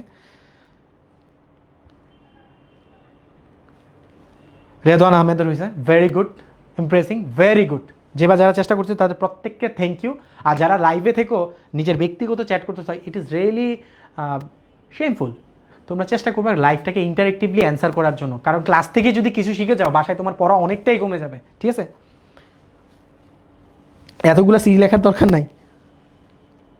এরপরেরটাতে যাই। এই যে এখানে একটা রাদারফোর্ডের পরমাণু মডেলে নিউক্লিয়াসকে মাঝখানে রেখে বৃত্তাকার পথে ইলেকট্রনগুলো ঘুরতেছে, তাদের শেপগুলো। উদ্দীপকের আলোকে নিচের প্রশ্নের উত্তর দাও। দেখো রাদারফোর্ডের পরমাণু মডেল কিন্তু আমাদের নিউক্লিয়াস সম্পর্কে ধারণা দিছে, এই কৌণিক ভরবেগের ধারণা দিছে বোর। তারপর হচ্ছে কি এক ইলেকট্রন বিশিষ্ট বর্ণালী সম্পর্কেও ধারণা দিছে কে? Rutherford, bore. আর স্থায়ী শক্তিস্তর, এখানে যে পরবর্তী যে 3টা পয়েন্ট, এই 3টা পয়েন্ট আমরা একটু পরেই দেখব, যে ইলেকট্রনগুলো যে কতগুলো স্থির স্থায়ী কক্ষপথে থাকে, বা কৌণিক ভরবেগের যে ধারণা, বা এক ইলেকট্রন বিশিষ্ট পরমাণুগুলোর যে বর্ণালীর ব্যাখ্যা, এই 3টা কিন্তু আমরা একটু পরেই দেখব। এই 3টা বেসিক্যালি আমাদের বোর্ড দিছিল, কিন্তু একটা জিনিস আমাদের রাদারফোর্ড সাহেব দিছে, উনি হচ্ছে কি নিউক্লিয়াসের ধারণা। উনি কি কোনটা দিয়েছিল? উনি নিউক্লিয়াস সম্পর্কে আমাদের ধারণা দিয়েছিল। উনি নিউক্লিয়াস সম্পর্কে আমাদের কি ধারণা দিয়েছিল? উনি নিউক্লিয়াস সম্পর্কে আমাদেরকে একটা সুস্পষ্ট একটা ধারণা দিছে। তো চলো এরপরটাতে সেম ভাবে বলছে এই উক্ত মডেলটার সীমাবদ্ধতাগুলো কি। এক দেখো, প্রথম পয়েন্ট বলছে আবর্তনশীল ইলেকট্রনের কক্ষপথের কোনো ধারণা এই মডেলে পাওয়া যায় না। দেখো রাদারফোর্ড বলছে যে নিউক্লিয়াস সেন্টারে থাকে, কিন্তু ইলেকট্রনগুলোর আবর্তন সম্পর্কে কিন্তু কোনো সঠিক ধারণা উনি দিয়ে যেতে পারে নাই। 2 নম্বর পয়েন্ট, উনি এই যে ইলেকট্রন আদান প্রদানের সময় যে শক্তির যে বিকিরণ বা শোষণ হয়, এই ক্ষেত্রে যে কতগুলা স্পেকট্রাম বা বর্ণালীর সৃষ্টি হয়, এই বর্ণালী সম্পর্কেও কিন্তু এই মডেল কোনো ধরনের ধারণা দিয়ে যেতে পারে নাই। এর পরবর্তীতে বলছে একাধিক ইলেকট্রন বিশিষ্ট পরমাণুতে ইলেকট্রনগুলো নিউক্লিয়াসকে, দেখো যদি একের বেশি ইলেকট্রন থাকে তখন নিউক্লিয়াসকে কেন্দ্র করে তারা কিভাবে আবর্তন করতেছে এইটা সম্পর্কেও উনি ধারণা দিয়ে যেতে পারে নাই। অর্থাৎ ওনার এগুলো ব্যর্থতা ছিল না, এগুলা সীমাবদ্ধতা ছিল। আর সীমাবদ্ধতাকে কাটে পরবর্তীতে অন্য কেউ যদি তোমাকে হেল্প করে, তুমি যতটুকু মনে রাখবা তোমার পড়ার ক্ষেত্রেও কিছু সীমাবদ্ধতা আছে। ওই সীমাবদ্ধতাগুলো মেনে তোমরা বিভিন্ন টিচারের কাছে যাও, বিভিন্ন ভাইয়াদের কাছে যাও, বিভিন্ন কোচিং প্ল্যাটফর্মে যাও, বিভিন্ন অনলাইন অফলাইন প্ল্যাটফর্মে যাও। তোমার ওই সীমাবদ্ধতাগুলোকে গুছিয়ে দেওয়া, সীমাবদ্ধতাগুলোতে তোমাকে আরও স্কিলফুল করে দেওয়ার কিন্তু আমাদের কাজ ছিল। রাদারফোর্ডের যে সীমাবদ্ধতাগুলো ছিল এগুলো কিন্তু পরবর্তীতে বিভিন্ন বিজ্ঞানীদের খোরাক জায়গায় ছিল যে এগুলোরও সংশোধন করা যায়, এই লিমিটেশনসগুলোকেও কিন্তু ওভারকাম করা যায়। তেমনি আমাদেরও কাজ তোমাদের যে যতটুকু লিমিটেশনসগুলো আছে ওই লিমিটেশনসগুলোকে কীভাবে তোমাদের স্কিলে কনভার্ট করা যায়, কীভাবে তোমরা আরও স্কিলফুল হয়ে আরও ভালো মতো পড়াশোনা করে একটা ভালো যোগ্য নাগরিক হিসেবে গড়ে উঠতে পারো। ওকে, দেখো তাহলে এখানে তিনোটাই কিন্তু আমাদের অ্যান্সার। 1 2 3 কোথায় বুঝতে পারছেন? অর্থাৎ রাদারফোর্ডের পরমাণু মডেল সম্পর্কে যদি আমি বলি, রাদারফোর্ডের পরমাণু মডেল সম্পর্কে যদি আমরা বলতে চাই, ফার্স্ট অফ অল কী কী ম্যাটেরিয়াল ইউজ করা হয়েছিল, পরবর্তীতে ওনার পর্যবেক্ষণগুলো কী ছিল, উনি অ্যাকচুয়ালি পরবর্তীতে কী কী সিদ্ধান্ত দিয়েছিলেন এবং তার সীমাবদ্ধতাগুলো, এবং পরবর্তীতে আমরা বেশ কয়েকটা এমসিকিউ করলাম। বুঝতে পারছো? এবার সবাই একটু আমাকে একটু বলো যে রাদারফোর্ডের পরমাণু মডেল যদি পরীক্ষায় লিখতে বলে তোমরা পারবা কি পারবা না, একটু জাস্ট আমাকে একটু জানাই দাও, একটু ওয়াই লিখে দাও যে পারবা কিনা, জাস্ট একটু সিম্পলি ওয়াই বলো যে ভাই আমরা পারবো, জাস্ট সিম্পলি আমাকে একটু ওয়াই এর মাধ্যমে জানান দিয়েছো যে আমরা চেষ্টা করলে অবশ্যই পারবো। Hour students should be must careful about যে আমি যা পড়ছি তা লিখতে পারবো কিনা খাতায়, একটু জাস্ট আমাকে একটু চ্যাট লিখে দাও পারবো কিনা। রীতিশীল, হ্যাঁ তোমাদেরটা হয়েছিল রীতি। আচ্ছা জান হুম্যান একটু জাস্ট ওয়াই লিখে দাও যে পারবো, একটু প্লিজ জাস্ট লিখে দাও যে পারবো কি পারবো না। হ্যাঁ,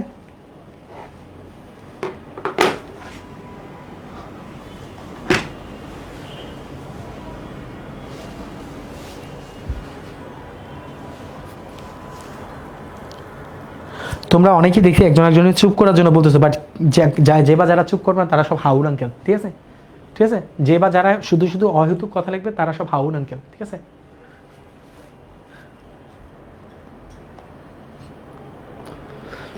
বেশ কয়েকজন লিখছে পারবো। তোমরা জাস্ট আজকে বাসায় যেটা করবা যে দেখো যে বা যাদের কাছে পুরাতন ম্যাটেরিয়াল আছে তাদের কাছে আমি একটা কথা বলবো, রাদারফোর্ডের পরমাণু মডেল 1911 সালের, তো আর এখন হচ্ছে 2025, তাই তুমি বাজারের যদি রিসেন্ট পুরাতন কোনো বইও হয় 22 23 24-এর হয়, ওই বইগুলোতেও লেখা তেমন কোনো পার্থক্য পাবা না। তোমরা জাস্ট বইটাকে একটু মার্ক করে পড়ো, হ্যাঁ?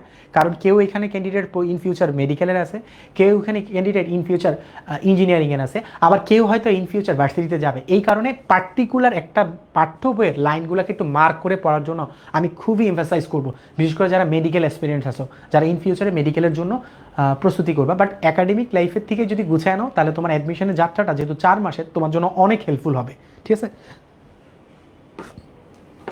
দেখি তো কি আছে।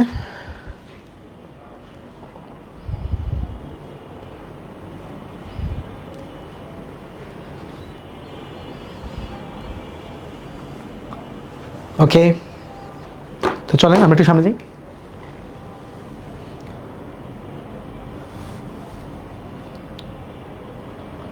এবার হচ্ছে বোরের পরমাণু মডেল। দেখো বোরের পরমাণু মডেলের জাস্ট 3টা বেসিক পয়েন্ট নিয়ে তোমরা কাজ করো। বোরের পরমাণু মডেলের প্রথম কথা ছিল প্রথম হচ্ছে ইলেকট্রনগুলা যে নিউক্লিয়াসকে কেন্দ্র করে কতগুলা স্থির কক্ষপথে আবর্তন করে এই শক্তিস্তর সম্পর্কে ধারণা দেয়, ঠিক আছে? 1 নম্বর পয়েন্ট। অর্থাৎ নিউক্লিয়াসকে কেন্দ্র করে ইলেকট্রনগুলা কতগুলা স্থির কক্ষপথে কি করে আবর্তন করে, কতগুলা স্থির কক্ষপথে আবর্তন করে। স্থির কক্ষপথে ফার্স্ট যে ধারণা দেয় যে স্থির কক্ষপথ সম্পর্কে ধারণা দেয়, স্থির কক্ষপথ সম্পর্কে ধারণা দেয়। এই স্থির কক্ষপথগুলোকে আমরা এন দ্বারা প্রকাশ করি। কি দ্বারা প্রকাশ করি? এন। মনে রাখবা এই এন এর মানগুলো ধনাত্মক পূর্ণ সংখ্যা হয়। এন ইজ ইকুয়াল টু 1 2 3 4 এরকমভাবে আসতে থাকে। এই এন ইজ ইকুয়াল টু 1 হলে তখন এই শক্তিস্তর নাম হচ্ছে কে, এটা হচ্ছে এল, এটা হচ্ছে এম, এটা হচ্ছে এন, এবং ধারাবাহিকভাবে ও পি এন এইভাবে আসতে থাকবে। এইগুলাকে বলা হয় শেল বা অরবিট। আরেকটা কথা যিনি বলছিল যে সাধারণত মনে রাখবা এন এর মান যত বাড়বে নিউক্লিয়াস থেকে সর্ববিশ্ব শক্তিস্তরে কিন্তু দূরত্ব বাড়বে। কি বাড়বে? আর দূরত্ব বাড়া মানে হচ্ছে কি আকার বাড়বে। কি বাড়বে?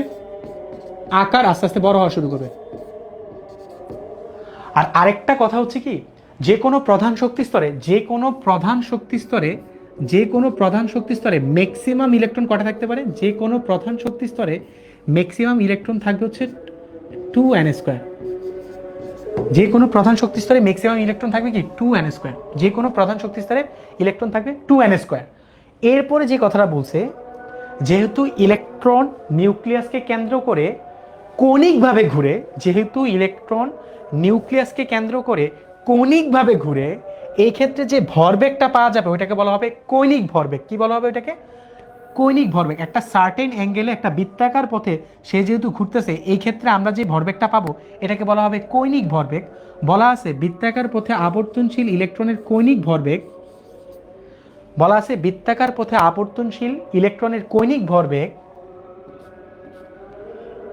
h/π এর সরল গুণিতক, যেটাকে আমরা n দ্বারা প্রকাশ করি।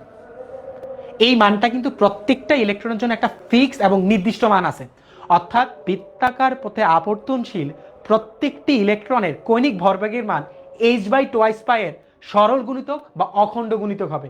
মনে রাখবা h/2π কে, প্লিজ একটু এটা লিখে রাখো, এটা তোমরা আগে পরে দেখো নাই। h/2π কে লেখা হয় h কাট। কি লেখা হয়? h কাট। কি লেখা হয়? h কাট। h/2π কে আমি একটু পাশে লিখে দিই। h cut is equal to হচ্ছে h/2π।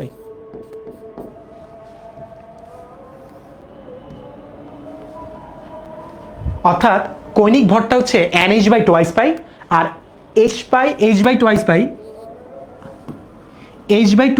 লেখা যায় কি h কাট। কি লেখা যায়? h কাট। কি লেখা যায়? h কাট। এখানে কোনটা কোনটা কি আমি একটু লিখে দিই, দেখো।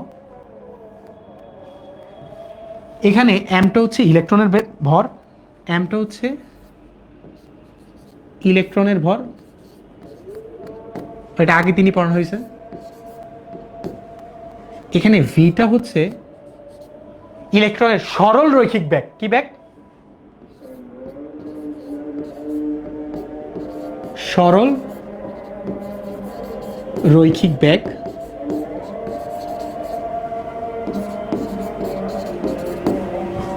আরটা হচ্ছে ব্যাসার্ধ।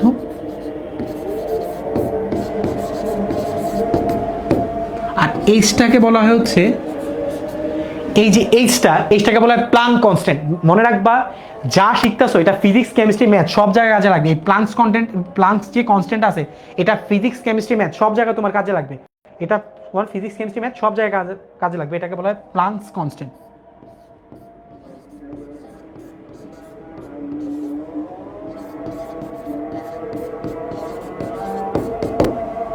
প্লাঙ্কস কনস্ট্যান্ট বলা হয় এটাকে। এই এইচ এর মান, যেটা এই এইচ এর মানটা হচ্ছে, এই প্লাঙ্কস কনস্ট্যান্টের মানটা, এটার মানটা আমি একটু লিখে দিই, 6.626 into 10⁻34 joule per second. Joule per second, এটা কিন্তু এসআই ইউনিটে। কোন ইউনিটে?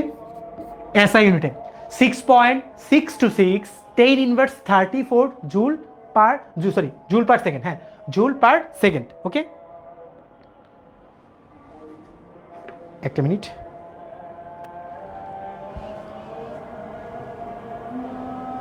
ওয়ান মিনিট, আপনারা লিখে নেন। এখানে একটা আজান দিচ্ছে তো।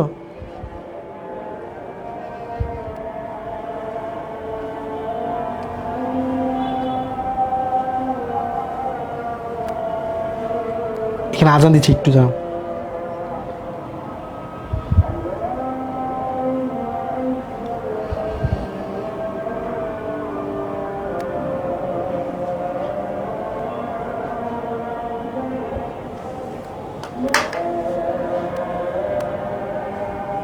একটা মিনিট, সবাই একটু ওয়েট করেন, এটা আজান দিচ্ছে তো।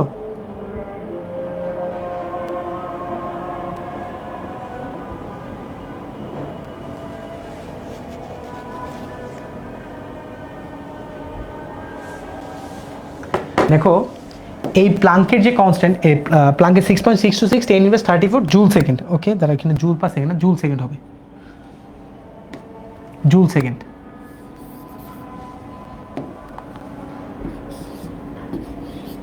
এটা হচ্ছে এসআই ইউনিটে। ওকে, আর যদি এটাকে সিজিএস ইউনিটে নাও, প্লিজ উপরে খেয়াল করো সবাই, সব উপরে খেয়াল করো, এই প্লাঙ্ক কনস্ট্যান্টের মানটা হচ্ছে 6.626 ইন্টু 10⁻27 আর্গ ইআরজি সেকেন্ড। এটা হচ্ছে সিজিএস ইউনিটে। ইআরজি এটাকে আর্গ বলে, মনে রাখবা 1 জুল বলা যে কথা এসআই ইউনিটে 10⁻7 ইআরজি বা আর্গ বলাও একই কথা, ঠিক আছে। 1 জুল বলা যে কথা 10⁻7 লিখিনি না, ধরো 10⁻7 আর্গ বলাও কি একই কথা। এটা তোমাদেরকে আমি ফাউন্ডেশন ক্লাস দেখাইছিলাম যে এককের কনভার্সন। একটা সিজিএস ইউনিটে আরটা কি এসআই ইউনিটে, একটা সিজিএস ইউনিটে আরটা কি এসআই ইউনিটে, একটা সিজিএস ইউনিটে আরটা হচ্ছে আমাদের কি এসআই ইউনিটে। ওকে, সবাই ক্লিয়ার? অর্থাৎ একটা হচ্ছে সিজিএস ইউনিট আর হচ্ছে কি এসআই ইউনিট। প্লাঙ্কের কনস্ট্যান্টটা সবাই মনে রাখবা, আর এটা আমরা বিভিন্ন ম্যাথমেটিক্সে ইউজ করবো। হ্যাঁ, এইচ কার্ড দিয়ে যেটা লিখছি আমি এটা। ওকে, এরপরে দেখো বলা আছে যে শক্তির বিকিরণ অথবা শক্তির শোষণ, যেটা শক্তির বিকিরণ বা শোষণ সম্পর্কে। এখন দেখো এটার জন্য যদি আমি বলি,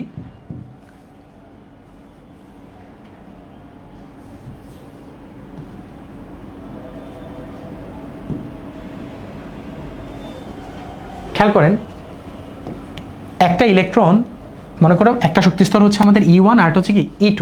হ্যাঁ, তো নর্মালি যেটা হচ্ছে E1 থেকে E2-তে যদি আসে,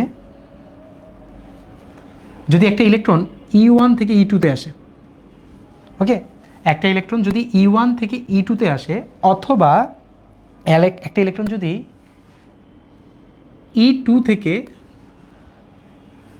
E1-এ আসে, তখন যেটা হয় কি, একটা হচ্ছে E1,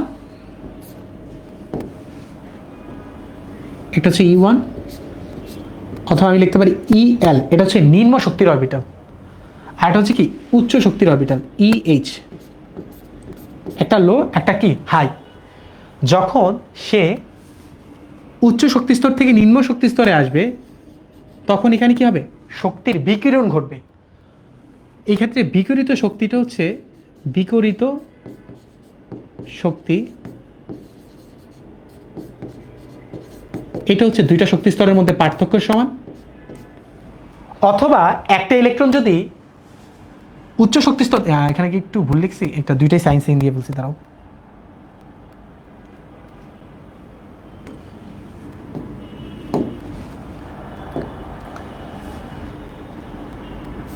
ঠিকই তো লিখছিলাম। আর যদি আমি নিম্ন শক্তি স্তর থেকে উচ্চ শক্তি স্তরে যাই, তখন আমার কি হবে, শক্তির শোষণ। তখন আমাকে কি করতে হবে, শক্তির শোষণ করতে হবে। তখন আমাকে কি করতে হবে, শক্তির শোষণ করতে হবে। আমি যদি নিম্ন শক্তি স্তর থেকে উচ্চ শক্তি স্তরে যেতে চাই, অর্থাৎ নিম্ন শক্তি স্তর থেকে যদি আমি উচ্চ শক্তি স্তরে যেতে চাই, তাহলে হচ্ছে কি শোষিত শক্তি।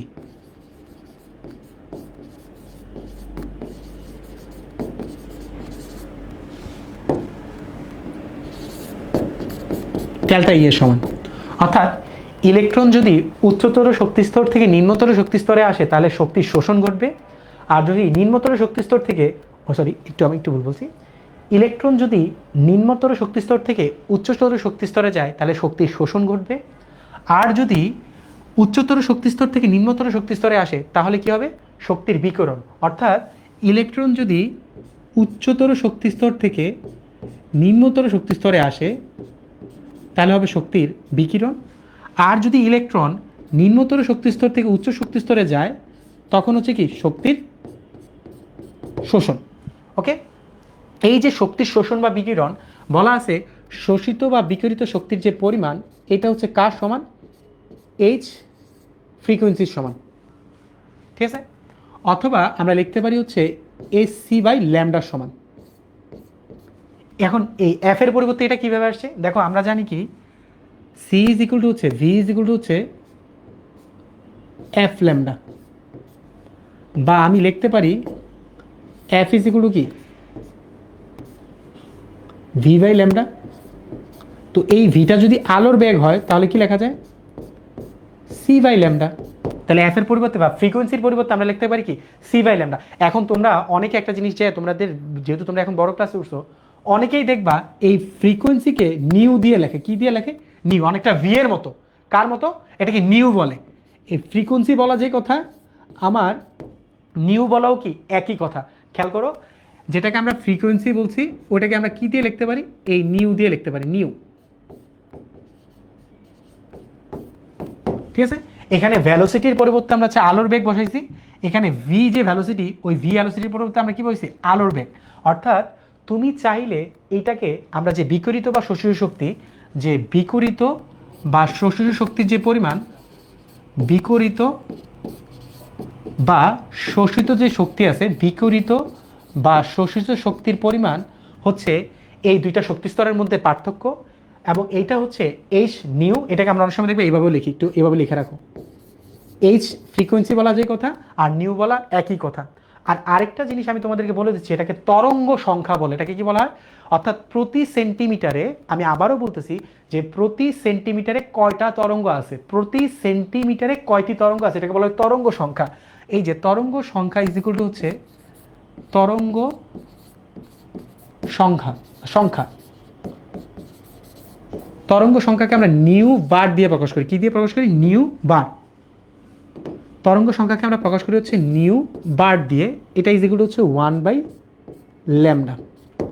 তরঙ্গ সংখ্যা হচ্ছে প্রতি সেন্টিমিটারে কতটি তরঙ্গ দৈর্ঘ্য আছে, প্রতি সেন্টিমিটারে কতটি তরঙ্গ আছে, প্রতি সেন্টিমিটারে কতটি তরঙ্গ আছে।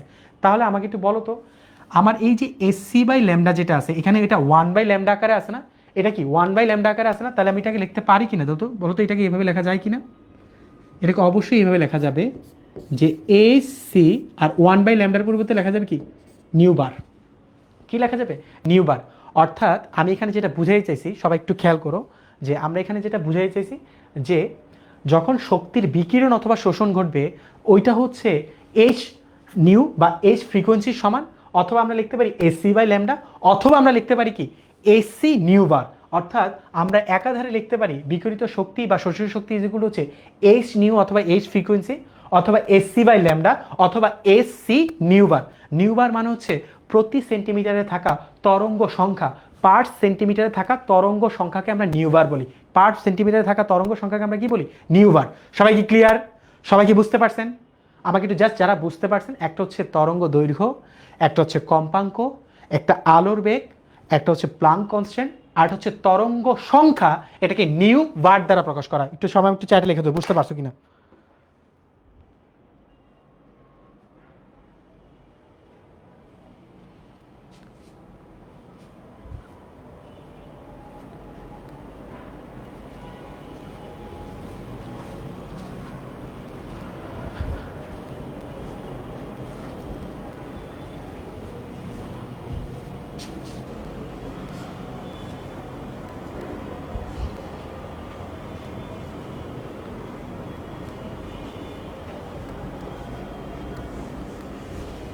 ওকে,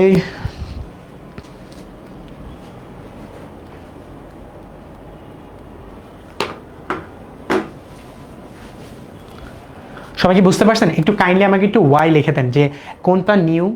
নিউ মানে হচ্ছে ফ্রিকোয়েন্সি, আর নিউ বার মানে হচ্ছে প্রতি সেন্টিমিটারে থাকা তরঙ্গ সংখ্যা।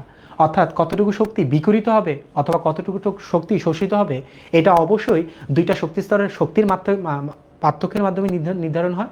আর হচ্ছে এইচ এফ বা এইচ নিউ, অথবা এস সি বাই ল্যামডা, অথবা এস সি নিউ বার। এই পুরো সূত্রটা পরবর্তীতে আপনাদের কাজে লাগে, সম্পূর্ণ সূত্রটা একটু লেখে নাও।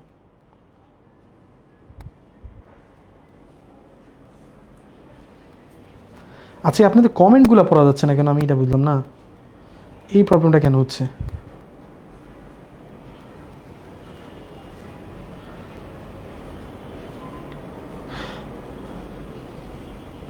আমি তোমাদের কাছ থেকে একটা মিনিট সময় নেই, যে বা যারা চলে গেছো বা যে বা যারা আসো, বইয়ের ব্যাপারে একটা মেইন কনসার্ন আমি অনেকের কাছে দেখতেছি।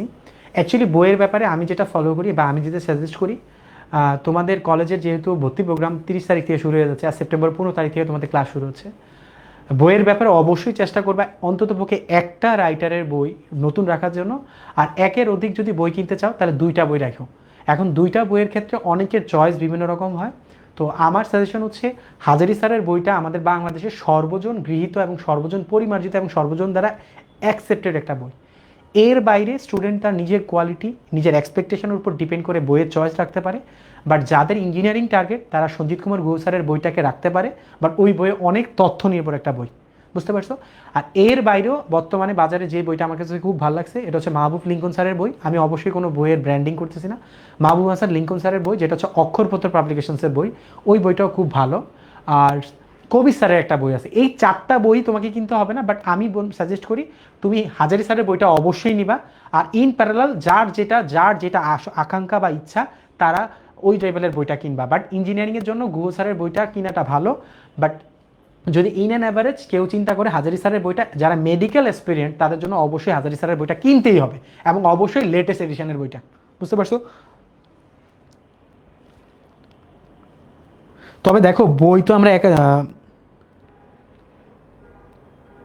হ্যাঁ, কেন্দ্রবিমুখী বলে যে সূত্রটা তুমি লিখছো Arafat Hossain, you are perfectly right. হ্যাঁ, M V square by R হচ্ছে জেড ই স্কোয়ার বাই, এটা আমরা পরবর্তী ক্লাসে এটা পড়াবো যে বোরের পরমাণু মডেল থেকে কক্ষপথের ব্যাসার্ধ, ইলেকট্রনের শক্তি, আর হচ্ছে কি ভ্যালোসিটি, এই 3টা আমি পরের ক্লাসে পড়াবো। হ্যাঁ, এটা নিয়ে চিন্তা করেন আপনি। এই দেখো একজন বলছে যে ভাই আপনি তো সবই বলেন, আমি আরেকটা মিনিট সময় নিই। সবই আমি কেন বললাম, দেখো দিন শেষে আমাদের স্টুডেন্টদের একটা বদ অভ্যাস হচ্ছে কি, তারা মেইন বইটা একদমই পড়ে না। এটা খুবই একটা বড় ধরনের বদ অভ্যাস। এবং আমি যদি বর্তমান বইগুলোর ক্যারেক্টারিস্টিক্স বলি, প্রত্যেকটা বই যথেষ্ট স্বয়ংসম্পূর্ণ। আমি অনেকগুলা বই নিয়ে রিসেন্টলি আমার বাসায় মনে হয় 4টা না 5টা বই আছে। আমি 5টা বইয়ের তোমাদের জন্য আমি কিন্তু একটা অ্যানালাইসিস করছিলাম যে কোন বইটা কোনটা থেকে মানে মোটামুটি বেটার। বা আমি দেখছি প্রত্যেকটা বই স্টুডেন্টদের জন্য এনাফ এবং যথেষ্ট এনাফ প্র্যাকটিস দিছে। মনে রাখবা, কনসেপ্ট যতটুকু পড়লা তার তুলনায় যদি তুমি প্র্যাকটিস না করো তাহলে তুমি কিন্তু পিছিয়ে যাবা। এই রাদারফোর্ড বা বোর পরমাণু মডেল নিয়ে যতটুকু না আমি বললাম, তার থেকে বেশি পরিমাণ তোমার প্র্যাকটিস করা লাগবে, বুঝতে পারছো? এই কারণে আমি 4টা বইয়ের কথা বলছি, 5 নাম্বার 6 নাম্বার 7 নাম্বার বইয়ের কথা আমি বলতে পারবো। আমি 5টা বা 6টা বইয়ের নাম আমি জানি, বা 4টা বা 5টা বই আমি নিজে দেখছি। তো আমার কথা হচ্ছে হাজারি স্যারের বইটাকে আমি সর্বজন স্বীকৃত বলবো। আর ইঞ্জিনিয়ারিং ক্যান্ডিডেটদের জন্য গুহ স্যারের বই। আর যারা ইন অ্যান অ্যাভারেজ প্রিপারেশন রাখতে চাও তারা মাহবুব লিঙ্কন স্যারের বইটা রাখতে পারো। আমি 2টার অধিক বই রাখতে বলবো না। আর মেডিকেল এক্সপিরিয়েন্স যারা আছে তাদের জন্য হাজারি স্যারের বইটা ইজ জাস্ট এনাফ। বাট কবি স্যারের বইটা বর্তমানে এই রিসেন্ট পাবলিকেশনটা আমি দেখি নাই, বাট কবি স্যারের বইটা কিছু কিছু চ্যাপ্টার গুছায় লেখা, আবার কিছু কিছু চ্যাপ্টার যথেষ্ট এলোমেলো করে লেখা। বাট হাজারি স্যারের বইটা আমি কেন বলি, কারণ এই বইটাই তো তুমি সম্পূর্ণভাবে পড়বা না। তো তোমাদের মেন কথা হচ্ছে বই একাধিক কিনেই যে তুমি পণ্ডিত হয়ে যাবে এমন না, বাট বই যথেষ্ট লিমিটেড এডিশনে কিনা উচিত। একাধিক কিনলে পরবর্তীতে না পড়লে তুমি বিপদে পড়বা, ঠিক আছে? কারণ আমি তোমাদেরকে একাধিক বই কিনতে বললাম, এরপরে তোমরা যে সেকেন্ড পেপারের ব্যাপারটা হচ্ছে কি, সেকেন্ড পেপারের বই এখনই এত আবেগতাড়িত হয়ে কিনো না, বইরে নিজের বাসাকে লাইব্রেরি বানায় না। কারণ লাইব্রেরিতে অন্য মানুষটা পড়তে যায়, তুমি তো জীবনেও যাও নাই, ঠিক আছে?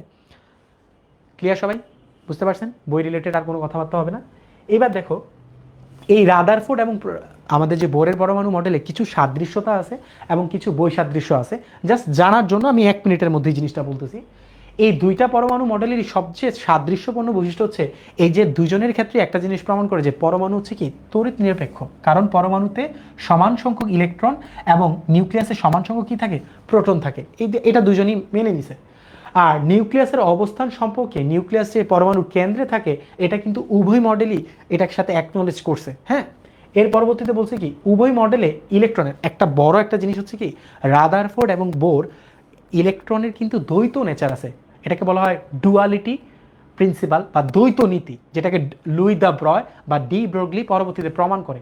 এই উভয় পরমাণু মডেলই আমাদের তরঙ্গ কণা ধর্ম ব্যাখ্যা করতে পারছে। কোন ধর্মটা ব্যাখ্যা করতে পারছে? কণা ধর্ম ব্যাখ্যা করতে পারছে। But they can not explain the কি তরঙ্গ নেচারটা ব্যাখ্যা করতে পারে নাই।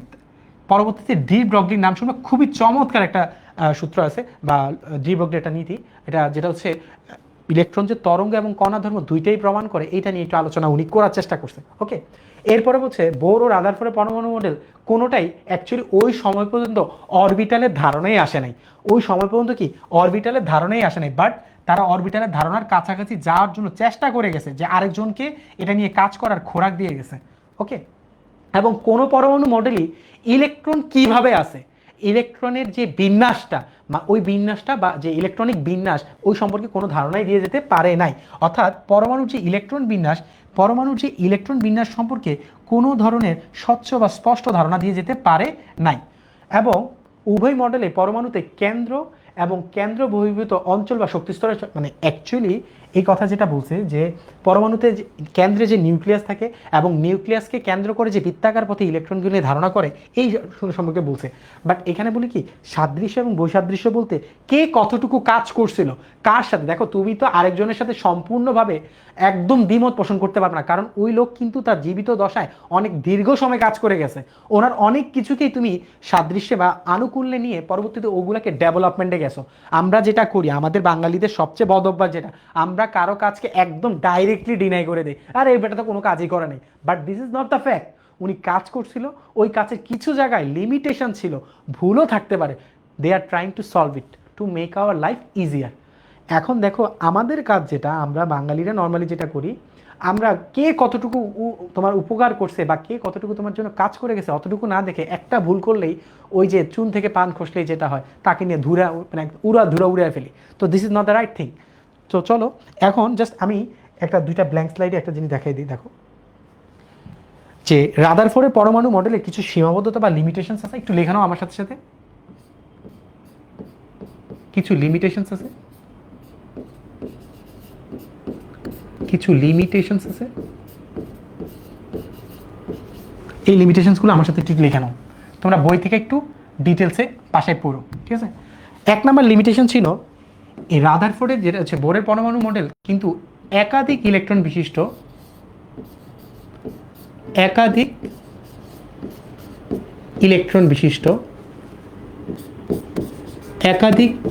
বিশিষ্ট প্লিজ লিখে নাও, একাধিক ইলেকট্রন বিশিষ্ট মৌল বা আয়নের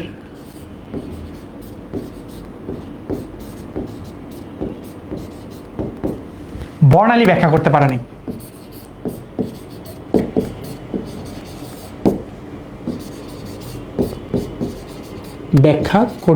পারেনি। এই পয়েন্টটা খুব ইম্পর্টেন্ট, একটু এটা নিয়ে আমি একটু পরে লিখতেছি।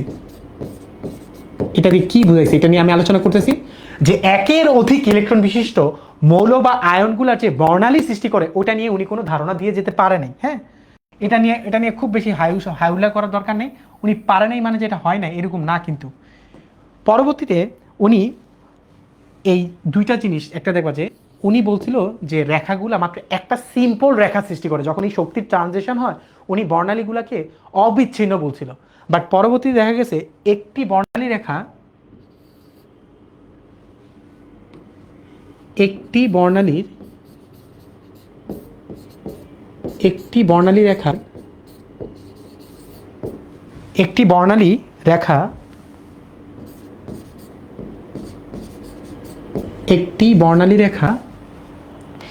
একাধিক সূক্ষ্ম রেখায় বিভক্ত। একটি বর্ণালী রেখা একাধিক সূক্ষ্ম রেখায় বিভক্ত।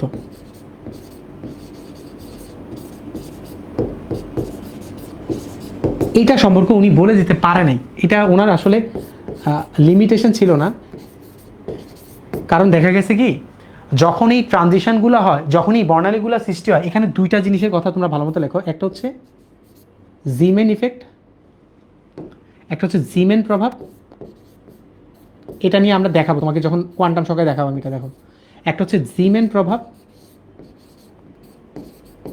জিমেন প্রভাবটা মূলত হয় চৌম্বক ক্ষেত্রের কারণে। কার কারণে আগে একটু লিখে নাও, চৌম্বক ক্ষেত্রের প্রভাব। আগে একটু লিখে নাও, ভাইয়া বলতেছি, আগে একটু লিখে নাও, একটু ভাইয়ের সাথে সাথে লিখে নাও। আরেকটা হচ্ছে স্টার্ক ইফেক্ট, মিচেল স্টার্ক না, স্টার্ক প্রভাব। এটা হচ্ছে তড়িৎ ক্ষেত্রের প্রভাব।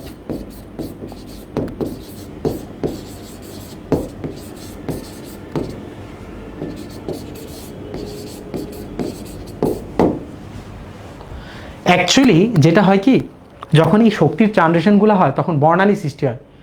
এমন একটা ধারণা করা হয়েছিল যে একটা সিঙ্গেল রেখা সৃষ্টি হবে, কিন্তু পরবর্তীতে দেখা গেছে এই রেখাগুলোর চতুর্পাশে যদি আমরা তড়িৎ ক্ষেত্র রাখি অথবা চৌম্বক ক্ষেত্রে রাখি, তখন রেখাগুলো আরও বেশি স্প্লিট হয়, রেখাগুলো কি হয় আরও বেশি বিচ্ছিন্ন হয়।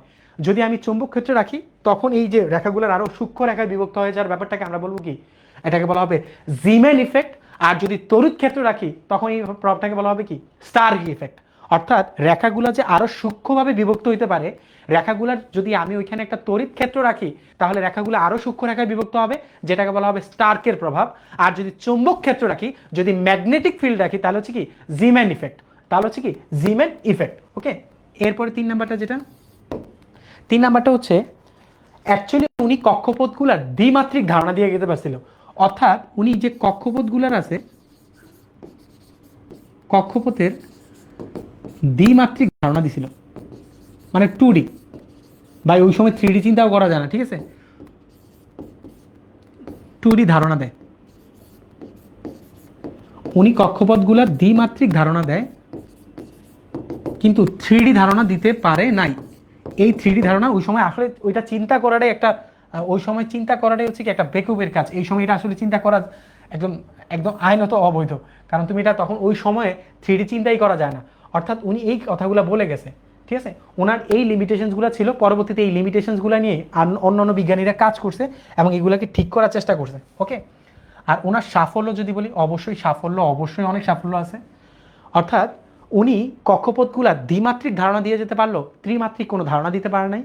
উনি এখানে যে কথাটা ফার্স্ট যে বলছিলাম যে অ্যাকচুয়ালি এইটা আমাদের পরীক্ষায় প্রচুর পরিমাণ আসে, যে আমাদের বোরের পরমাণু মডেল শুধুমাত্র এক ইলেকট্রন বিশিষ্ট, যেমন এদের ক্ষেত্রে প্রযোজ্য। প্লিজ এটা এমসিকিউতে আসবে, আমি একদম 100% বলে দিচ্ছি, এবারও ঢাকা বোর্ডে আসছে। দেখো, এই বোর পরমাণু মডেল অ্যাকচুয়ালি প্রযোজ্য হচ্ছে এক ইলেকট্রন বিশিষ্ট মৌল বা আয়নের ক্ষেত্রে প্রযোজ্য। অর্থাৎ বোরের পরমাণু মডেল যদি আমি বলি এক ইলেকট্রন বিশিষ্ট প্রযোজ্য, যেটা এক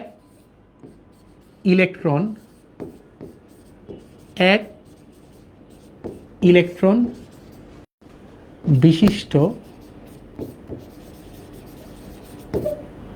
মৌল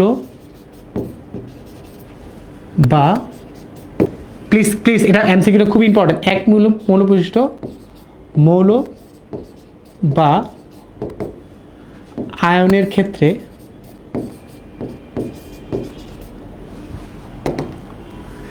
এক ইলেকট্রন বিশিষ্ট মৌল বা আয়নের ক্ষেত্রে বোরের মডেল প্রযোজ্য।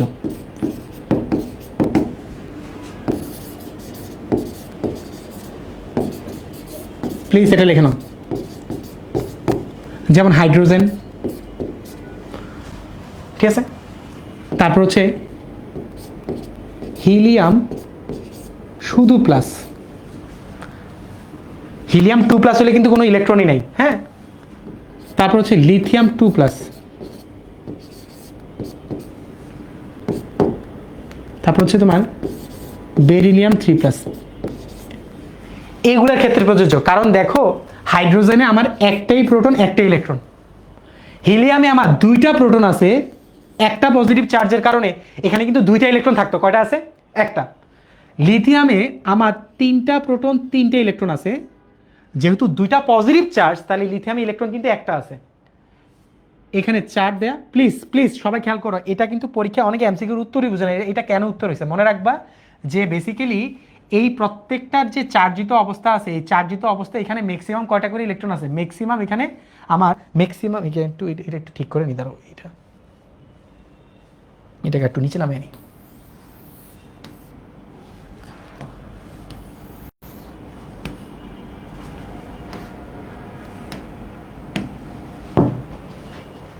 এদের প্রত্যেকের মধ্যে একটা করে ইলেকট্রনই আছে।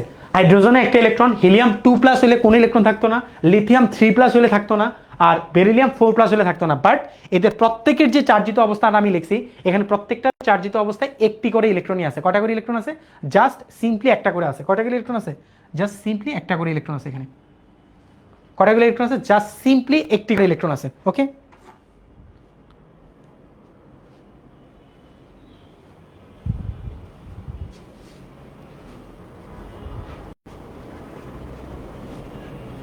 তোমরা অনেকেই আমি দেখি খুব ইররিলেভেন্ট, খুবই যা ইচ্ছা তা কিছু জিনিস লেখো।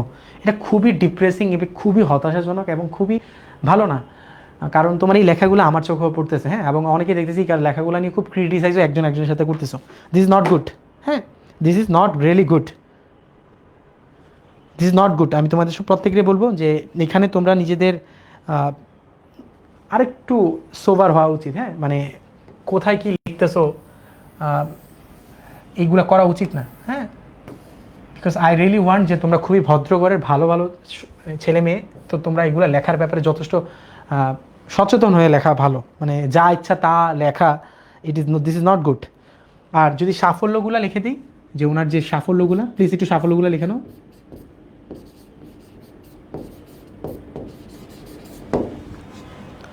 যদি বোর পরমাণু মডেলের আমি সাফল্যগুলো বলি, কিছু তো অবশ্যই সাফল্য অবশ্যই আছে। হি রিয়েলি হ্যাজ সাম সাফল্যস। দেখো, হি রিয়েলি হ্যাজ সাম কি সাফল্যস। এক নম্বর হচ্ছে কি, প্রথম সাফল্যটা হচ্ছে ওনার যে পারমাণবিক মডেলটা আছে, এই অ্যাটমিক মডেলটা কিন্তু স্ট্যাবল। হ্যাঁ, উনি তার ওই যে ওনার অ্যাটমিক মডেলটা কিন্তু স্ট্যাবল। উনি একটা স্ট্যাবল পারমাণবিক মডেল দিতে পারছিল, ওনার পারমাণবিক মডেলটা কিন্তু স্ট্যাবল। এরপরে উনি এক ইলেকট্রন বিশিষ্ট পরমাণুগুলোর ক্ষেত্রে, বিশেষ করে হাইড্রোজেনের ক্ষেত্রে, হাইড্রোজেন পারমাণবিক বর্ণালী ব্যাখ্যা করতে পারছিল। হাইড্রোজেনের কি ব্যাখ্যা করতে পারছিল? হাইড্রোজেনের বর্ণালী ব্যাখ্যা করতে পারছিল। হাইড্রোজেনের বর্ণালী ব্যাখ্যা করতে পারছিল। উনি হাইড্রোজেনের বর্ণালী কি করতে পারছিলেন? ব্যাখ্যা করতে পারছিলেন। এটা নিয়ে আমরা পরবর্তী ক্লাসে অনেক ডিটেলসে পড়ার চেষ্টা করব। এটা 4 নম্বর ক্লাসে চলে আসবে এটা। এরপর হচ্ছে কি, প্রথম কক্ষপথের হাইড্রোজেনের প্রথম কক্ষপথের ব্যাসার্ধ বের করা গেছে। হাইড্রোজেনের প্রথম কক্ষপথের ব্যাসার্ধ বের করা গেছে। হাইড্রোজেনের প্রথম কক্ষপথের ব্যাসার্ধ কি করা গেছে? নির্ণয় করা গেছে। এগুলো দেখবো আমরা পরবর্তী ক্লাসে এই ব্যাসার্ধ ভ্যালোসিটি নিয়ে আলোচনা করব। আর কতটুকু শক্তি বিকিরিত হয় অথবা কতটুকু শক্তি শোষিত হয়, এই জিনিসগুলো নিয়ে কিন্তু উনি ধারণা দিয়ে গেছিল। কতটুকু শক্তি বিকিরিত হয় অথবা কতটুকু শক্তি বিকিরিত বা শোষিত হয়, এইটা সম্পর্কে উনি কিন্তু ধারণা দিয়ে গেছে। অর্থাৎ আমি যে কথাগুলো বলছি, এই যে বোর পরমাণু মডেলের তিনটা, একটা হচ্ছে স্থির কক্ষপথের ধারণা, কৌণিক ভরবেগের ধারণা, আর কতটুকু শক্তি বিকিরিত হবে বা শোষিত হবে, এই প্রত্যেকটা সম্পর্কে কিন্তু এই ভদ্রলোক কাজ করে গেছে এবং ধারণা দিয়ে গেছে। এবং পরবর্তীতে দেখো, এই যে দুইজনের মধ্যে সাদৃশ্য বৈসাদৃশ্যের ব্যাপার, তার কিছু লিমিটেশনস, তার কিছু সাফল্য, কাদের ক্ষেত্রে অ্যাপ্লিকেবল, কাদের ক্ষেত্রে অ্যাপ্লিকেবল না, এই জিনিসগুলো কিন্তু মহা গুরুত্বপূর্ণ। You take my word seriously. তোমরা যদি পাঠ্য বই থেকে একটু লাইনগুলো আজকে মার্ক করে পড়ো, আমার পড়ায় দেওয়ার পরে কেউ যদি নিজে আরেকবার পড়ে, আরও 1-2বার পড়ে, তুমি কিন্তু অনেকের তুলনায় এই রেসে আগায় যাবা। মনে রাখবা, ইন্টার এমন একটা পোর্শন, এখানে শুধু পড়লেই হবে না, আর পড়ে শুধু জিপিএ অ্যাচিভ করলে হবে না। দিন শেষে তোমাকে তোমার কাঙ্ক্ষিত গন্তব্য, তোমার যেটা স্বপ্ন, আশেপাশের আত্মীয়র, পাড়া প্রতিবেশীর, বাবা মার যেটা স্বপ্ন, ওই স্বপ্ন যদি তুমি পরিপূর্ণ না করতে পারো, তাহলে কিন্তু তুমি অনেকের ভিড়ে হারায় যাবা। কারণ অনেকে তার কাঙ্ক্ষিত ইউনিভার্সিটিতে পড়ার পরও দিন শেষে সাফল্য পায় না। অর্থাৎ সাফল্য ব্যাপারটা কিন্তু খুব আপেক্ষিক। বোঝা গেছে? সবাই ক্লিয়ার? আমার বাচ্চা কি বুঝতে পারছে সবাই? নেট একটু প্রবলেম করতেছে। এই নেট আমার দেখো তো, আমার নেট কি আছে কিনা একটু বলো তো। সবাইকে আমার কথা শুনতে পাচ্ছ কিনা একটু আমাকে একটু বলো তো। আমার তো এখানে নেট দেখাইতেছে না।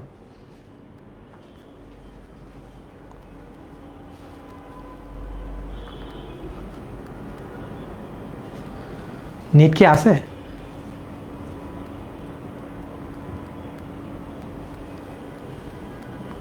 একটু আমাকে একটু চ্যাটে লেখো তো তোমরা, মানে কথা শোনা যাচ্ছে কিনা, আর নেট রিলেটেড কোনো ইস্যু হচ্ছে কিনা।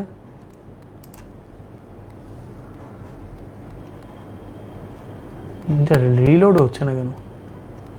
আমাকে একটু জানাও তো তোমরা, নেটটা কি ক্লিয়ার আছে কিনা, বা আমার কথা শোনা যাচ্ছে কিনা, বা নেটে প্রবলেম করতেছে কিনা কোনো। ইউটিউবে কি স্ট্রিম হচ্ছে?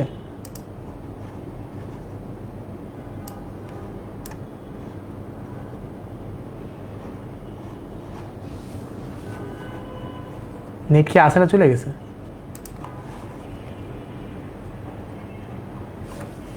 এখানে তো আমাকে নেটে দেখাই দিয়েছে না।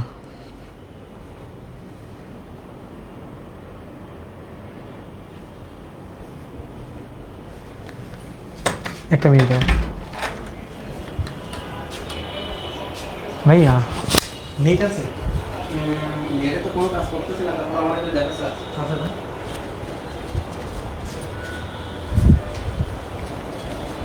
একটু দেখো, নেটে কাজ করো।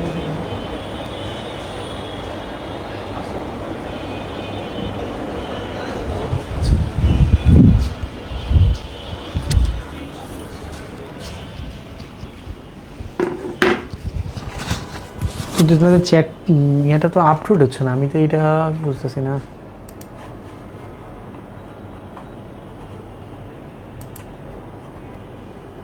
দেখো তোমাদের কি নেট ঠিক আছে? নেট ঠিক আছে, ঠিক আছে, আচ্ছা ঠিক আছে, ওকে ওকে, ঠিক আছে ঠিক আছে ঠিক আছে, ওকে ওকে। আমিও জাস্ট এটা এভরিথিং ইজ ক্লিয়ার। আমি এটা জিনিস বোঝার জন্য আমি করলাম, কারণ নেট যদি মাঝপথে চলে যায় এটা হতাশাজনক। ওকে ঠিক আছে, ওকে। দেখেন এরপরে দেখো আমরা একটু শুরুর দিকে যাই। এই জিনিসগুলো তোমরা পড়ে আসছো, হ্যাঁ, এই কারণে আমি ওগুলো প্রথম দিকে রাখিনি। আমাদের এই লেকচারের প্রথম দিকের এগুলো আমি বলছি, এগুলো আমরা আগে থেকে দেখো। আইসো কথনের মধ্যে আমি যেটা রাখা হয়েছে যেগুলো হচ্ছে আইসো কথন নামে, যেটা আমরা 10টা মিনিট আর দিব, জাস্ট সিম্পলি আর 10 মিনিটস। ওকে, আইসো কথনে বেসিক্যালি হচ্ছে আমরা আইসোটোপের বৈশিষ্ট্যগুলো লিখছি। দেখো আইসোটোপ বলা কি, এই জিনিস তোমাদেরকে এখন আর শেখানোর কিছু নেই। যে আইসোটোপগুলোর ক্ষেত্রে আমরা জানি আইসোটোপ যারা হবে তাদের পারমাণবিক সংখ্যা কী হবে? সেম হবে। পর্যায় সারণীতে তারা একই অবস্থানে থাকবে। আর এদের সংখ্য শুধু কি নিউট্রন সংখ্যার পার্থক্যের কারণে এদের ভর সংখ্যা কী হবে? আলাদা। 1 2 3। আবার কার্বনে তুমি নাও 6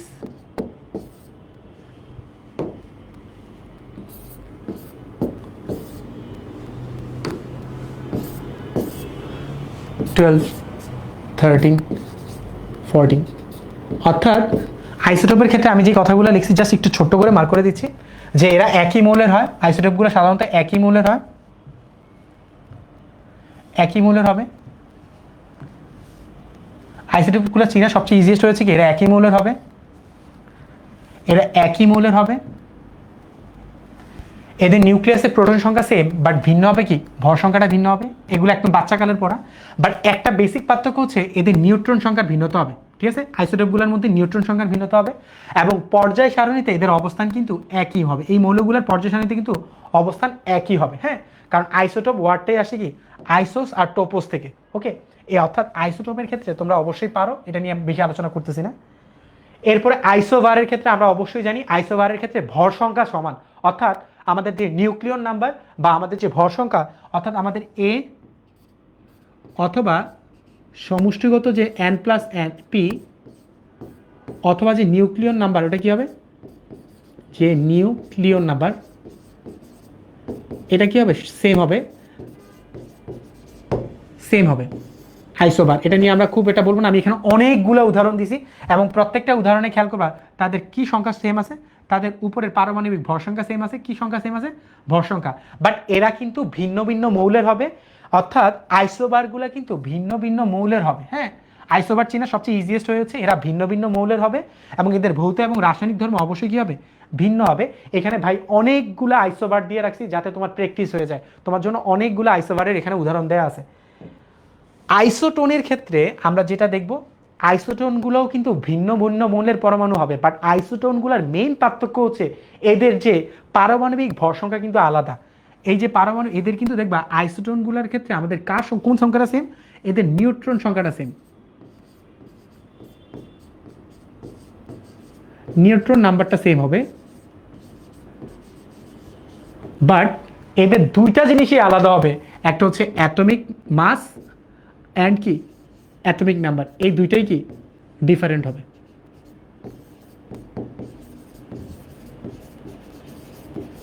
এখানে আমি প্রত্যেকটার ক্যালকুলেটিভ ভ্যালু দিছি। আমরা নিউট্রন নাম্বার কিভাবে বের করি বর্তমানে, বাবা আল্লাহ তুই এটা বলিস না যে আমরা নিউট্রন নাম্বার কিভাবে বের করি এটা জানি না।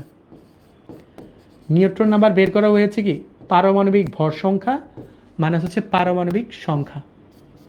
ঠিক আছে, অর্থাৎ এরাও কিন্তু ভিন্ন ভিন্ন মৌলের হবে এবং এদের কিন্তু একটার তুলনায় আলাদা। আর আরেকটার কি পারমাণবিক যে এদের কিন্তু ভৌত এবং রাসায়নিক ধর্ম কি অবশ্যই ভিন্ন হবে, খেয়াল করো।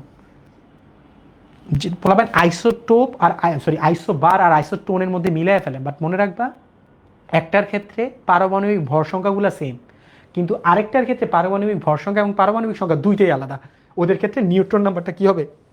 নিউট্রন নাম্বারটা সেম হবে। প্লিজ এই নিউট্রন নাম্বার যদি এই বয়সে এসে কেউ না পারস না, তাহলে মাইক দেওয়া ছাড়ার কোনো ওয়ে আমার কাছে থাকবে না, ঠিক আছে? শুধু মায়ের উপরে দৌড় হবে শুধু। এইবার দেখেন আইসোস্টার, আমি এই দুইটা বোঝানোর জন্য নিয়েছি। এখানে দেখো আইসোস্টারের ক্ষেত্রে যেটা হবে কি, আইসোস্টারের ক্ষেত্রে মনে করো ফর এক্সাম্পল তুমি হচ্ছে নাইট্রোজেন নিলা আর কার্বন মনোক্সাইড নিলা, আবার তুমি কার্বন ডাইঅক্সাইড নিলা, N2O নিলা। এই দুইটার ক্ষেত্রে খেয়াল করো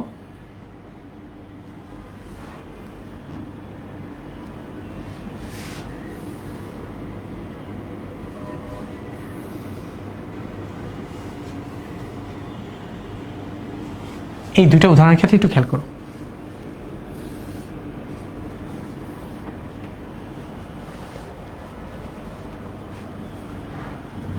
আইসোস্টার যেটা, আইসোস্টারের ক্ষেত্রে দেখো আইসোস্টারের ক্ষেত্রে আমাদের যেটা হবে, গঠনকারী যে উপাদান আছে না তাদের, তুমি যদি অ্যাটমের সংখ্যা চিন্তা করো, এখানে নাইট্রোজেনের দুইটা অ্যাটম আছে নাইট্রোজেন অণুতে, কার্বন মনোক্সাইডের মধ্যে কি একটা কার্বন একটা অক্সিজেন। আর এই দুইটার এগুলো যদি ইলেকট্রন নাম্বার চিন্তা করো, ইলেকট্রন, তুমি খেয়াল করে দেখবা নাইট্রোজেনের পারমাণবিক সংখ্যা কত? 7 না? তাহলে এখানে ইলেকট্রন কত? 7 দুগুণে 14টা। কার্বন ডাইঅক্সাইডের ক্ষেত্রে খেয়াল করো, কার্বনের 6টা, অক্সিজেনের 8টা, 14টা। অর্থাৎ যারা আইসোস্টার হবে এদের অ্যাটমের নাম্বার আর ইলেকট্রনের নাম্বার কি হবে? অর্থাৎ এদের অ্যাটমস এবং হচ্ছে যে ইলেকট্রন নাম্বার কি হবে? সেম হবে। Atoms and electron number should be কি?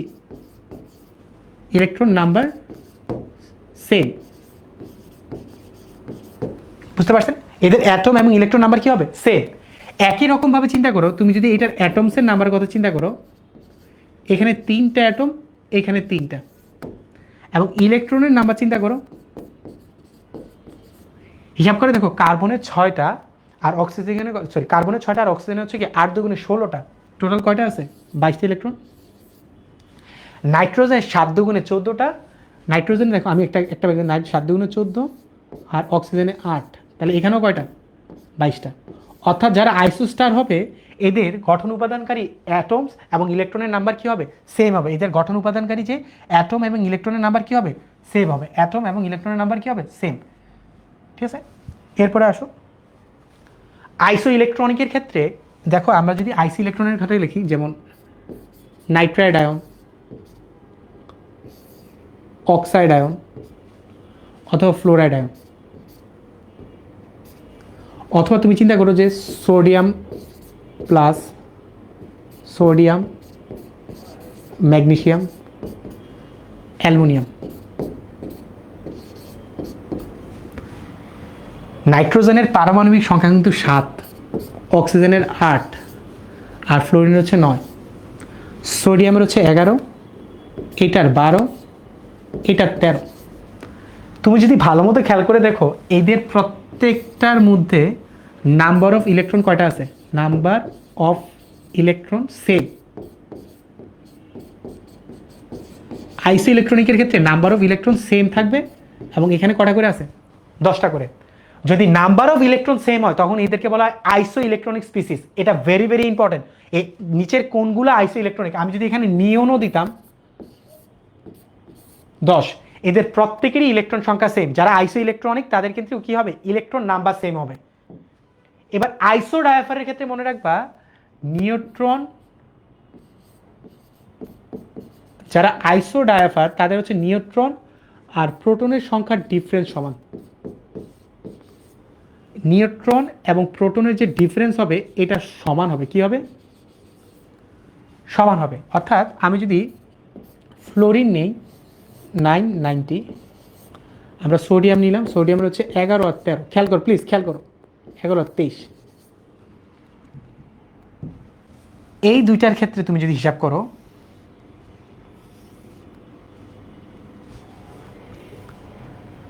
যদি প্রোটন নাম্বার চিন্তা করি, এখানে 9টা প্রোটন, 11টা প্রোটন, আর নিউট্রন কটা আছে? নিউট্রন এখানে আছে 10টা, এখানে আছে 12টা। তাহলে এবার একটু হিসাব করে বলো তো, আমি যদি নিউট্রন আর প্রোটনের ডিফারেন্স করি, নিউট্রন আর প্রোটনের যদি আমরা ডিফারেন্স করি, যদি আমরা নিউট্রন এবং প্রোটনের ডিফারেন্স করি, নিউট্রন এবং প্রোটনের ডিফারেন্স করি, তাহলে এখানে দ্বারা হচ্ছে 1, এখানেও 1। অর্থাৎ যেই ক্ষেত্রে এই উপাদানগুলো এই মৌল পরমাণুগুলোর মাঝখানে যদি নিউট্রন আর প্রোটনের ডিফারেন্স সেম হয়, এখানেও 1 এখানেও 1, তাহলে এরা হচ্ছে কি পরস্পরের আইসোডায়াফার। অর্থাৎ যদি নিউট্রন আর প্রোটনের ডিফারেন্স সমান হয় তাহলে এরা হচ্ছে আইসোডায়াফার। আর যদি আমাদের ইলেকট্রন সংখ্যা সেম হয় তাহলে হচ্ছে কি আইসো ইলেকট্রন। যদি নিউট্রন সংখ্যা সমান হয় তাহলে আইসো নিউট্রন। আর আইসোমার বেসিক্যালি আপনাদের এখানে জাস্ট দুইটা কথা মনে রাখবেন, এই ক্ষেত্রে হচ্ছে আণবিক সংকেত সেম থাকবে,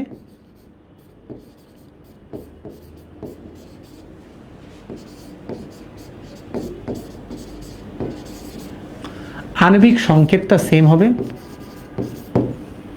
বাট গাঠনিক সংকেত, একদম ছোট্ট কেসটা বলতেছি, গাঠনিক সংকেত থাকবে আলাদা,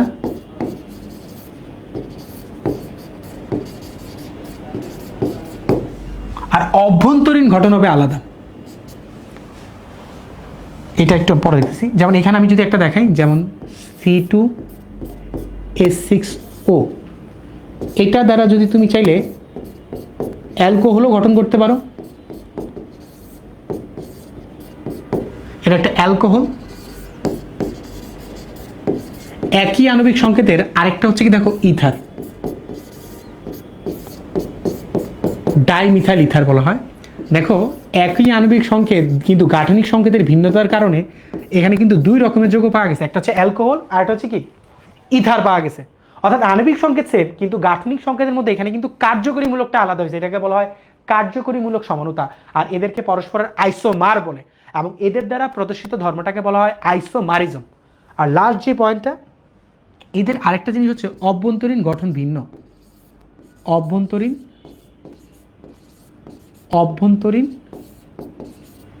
গঠন ভিন্ন।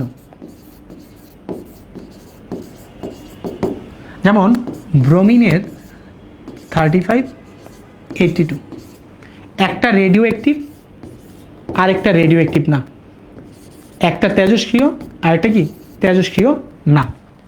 অর্থাৎ এই যে ধারাবাহিকভাবে আমরা দেখো এখানে আইসো রিলেটেড অনেকগুলো জিনিস দেখলাম, আইসো ডায়াফার, এগুলো একটু নতুন তোমাদের জন্য, বা যারা কলেজ অ্যাডমিশনে ছিল দেখবা ফার্স্ট এগুলো পড়াইছে, যারা আমাদের কলেজ অ্যাডমিশন প্রোগ্রামে আছে তাদেরকে আমরা এগুলো পড়াইছি। হ্যাঁ, এগুলো খুব ডিটেলসে পড়ানো হয়েছে। এবং এখানে একটা চার্ট দেয়া আছে, ঠিক আছে, এখানে একটা চার্ট দেয়া আছে, এবং এই চার্টে যেটা করা হয়েছে, এই চার্টে তোমাদেরকে একটা সম্যক ধারণা রাখা হয়েছে যাতে করে তোমরা জানতে পারো, বুঝতে পারো যে কোনটা কি। ওকে, এখন তোমাদের কাছে একটাই চাওয়া পাওয়া, জাস্ট তোমাদের একটা জিনিসই আমি তোমাদের কাছ থেকে জানতে চাই, যে তোমাদের যে বা যাদের আমাদের ক্লাসটা ভালো লাগছে, অথবা আমরা যে বা যারা চেষ্টা করতেছি যে আজকের ক্লাসে আমরা যা যা পড়ছি, রাদারফোর্ড, বোর পরমাণু মডেল, ডাল্টনের পরমাণু মডেল, তারপর হচ্ছে কি থমসনের পরমাণু মডেল, তারপর আইসোটপ রিলেটেড কথাবার্তা, আমরা পরপর 2টা লেকচারে মোটামুটি, আমরা পরবর্তী 3 লেকচারে অবশ্যই এই জায়গা থেকে শুরু করার চেষ্টা করব, যে বোরের পরমাণু মডেলগুলোর মধ্যে যে কক্ষপথগুলোর ব্যাসার্ধ, শক্তি, এনার্জি, এগুলো রিলেটেড অঙ্ক করারও চেষ্টা করব, এবং পরবর্তীতে আমরা ডিবুগলি এবং এগুলোর মধ্যে আমরা মানে কন্টিনিউয়াসলি ঢুকে যাব। বাট তোমাদের কাছে অ্যাকচুয়ালি আমাদের এই একটা উইক তোমাদের যে ফ্রি ক্লাস হলো তোমাদের কেমন লাগছে, তোমরা কি চাও আমরা আরও কিছু ফ্রি ক্লাস তোমাদেরকে দেই, বা তোমাদের আসলে যদি উপকার হয়ে থাকে, এখানে কিন্তু তোমরা বৃহত্তর স্বার্থে দেখবা যে আমি সবাই যাতে একটু অ্যাক্সেস পায়, আমাদের টিচার অ্যাকচুয়ালি কেমন পড়ায়, বা অ্যাপটির প্রতি যে ভরসাটা তোমরা রাখছো ওই ভরসাটা আমরা কতটুকু তোমাদের প্রতি রাখতে পারতেছি, বা এই ভরসাটা মাত্র দেখো খুবই অল্প কিছু টাকার বিনিময়ে আমরা পুরা ফার্স্ট ইয়ারটা পড়াচ্ছি। এবং অবশ্যই খুবই, তুমি চিন্তা করে দেখো, আমিও তো পড়াশোনা করছি, আমার মনে আছে আমি যে টিচার কাছে পড়তাম ওইখানে মনে পার মান্থে 500 টাকার মতো দিতাম প্রতি একটা সাবজেক্টে। আর এখানে আমরা যে তোমাদের জন্য কোর্স ফিটা রাখছি, অবশ্যই আমি বলবো অন্যদের তুলনায় বা বাকিরাও আমরা খুবই কম্পিটিটিভলি খুবই অল্প একটা ছোট্ট নামমাত্র একটা প্রাইজে রাখার চেষ্টা করছি। পুরো সম্পূর্ণ ফার্স্ট ইয়ার এখানে পড়ানো হবে। এখানে ফার্স্ট ইয়ারে প্রায় ফিজিক্স, কেমিস্ট্রি, ম্যাথের প্রায় 200 থেকে 300টা ক্লাস, তুমি পার ক্লাস ইউনিটে যদি ভাগ করে দেখো খুবই অল্প। এখন তোমরাই শুধু আমাদেরকে বলে দিবা আজকে কমেন্ট বক্সে হোক তোমরা কি আমাদের ফ্রি ক্লাসগুলো চাও কি না, আমরা ফ্রি ক্লাসগুলো কি কন্টিনিউ করবো কি না। বৃহত্তর সাথে যারা আমাদের প্রাইভেট গ্রুপে বা আমাদের পেইড গ্রুপে আসো, তারা একটু নিজেদেরকে আর একটু হিউম্যান, একটু বড়োভাবে চিন্তা করো যে আমার সাথে আরও অনেক বন্ধু যুক্ত হবে, আমরা সবাই মিলে কম্পিটিশন করবো, আমরা রেগুলার পরীক্ষাগুলোতে আরও কম্পিটিশন ফিল করবো। অলরেডি আমাদের 500-র কাছাকাছি বাচ্চা জয়েন হয়ে গেছে এবং আশা করি আরও বেশি পরিমাণে যুক্ত হবে এবং আমরা তোমাদেরকে ভালো সার্ভিস দেওয়ার জন্য বদ্ধপরিকর। তোমরা ক্লাস শেষে বা যাদের নোট করছিল তারা নোটটা সাবমিট করবা, আর একটু চ্যাট বক্সে লিখে দেবে তোমরা ফ্রি ক্লাস চাও কি চাও না। হ্যাঁ, যে তোমরা ফ্রি ক্লাসটা চাও কি চাও না, তাহলে আমরা এটার উপর ডিপেন্ড করে আমরা সেকেন্ড উইকে একটু চিন্তা ভাবনা করবো। অবশ্যই তোমাদের জন্য সবচেয়ে বেটার যেটা ওইটাই করার চেষ্টা করবো, এতে করে কোনো মনক্ষুণ্ণ হবে না এবং আমাদের সাথে থাকবে। কিছুক্ষণ পরে তোমাদের ফিজিক্সের ক্লাস শুরু হচ্ছে যাচ্ছে, সবাই একটু রেস্ট নাও, দেখা হচ্ছে সামনের কোনো ক্লাসে। ওকে, স্টিল দেন ভালো থাকবো সবাই, টাটা।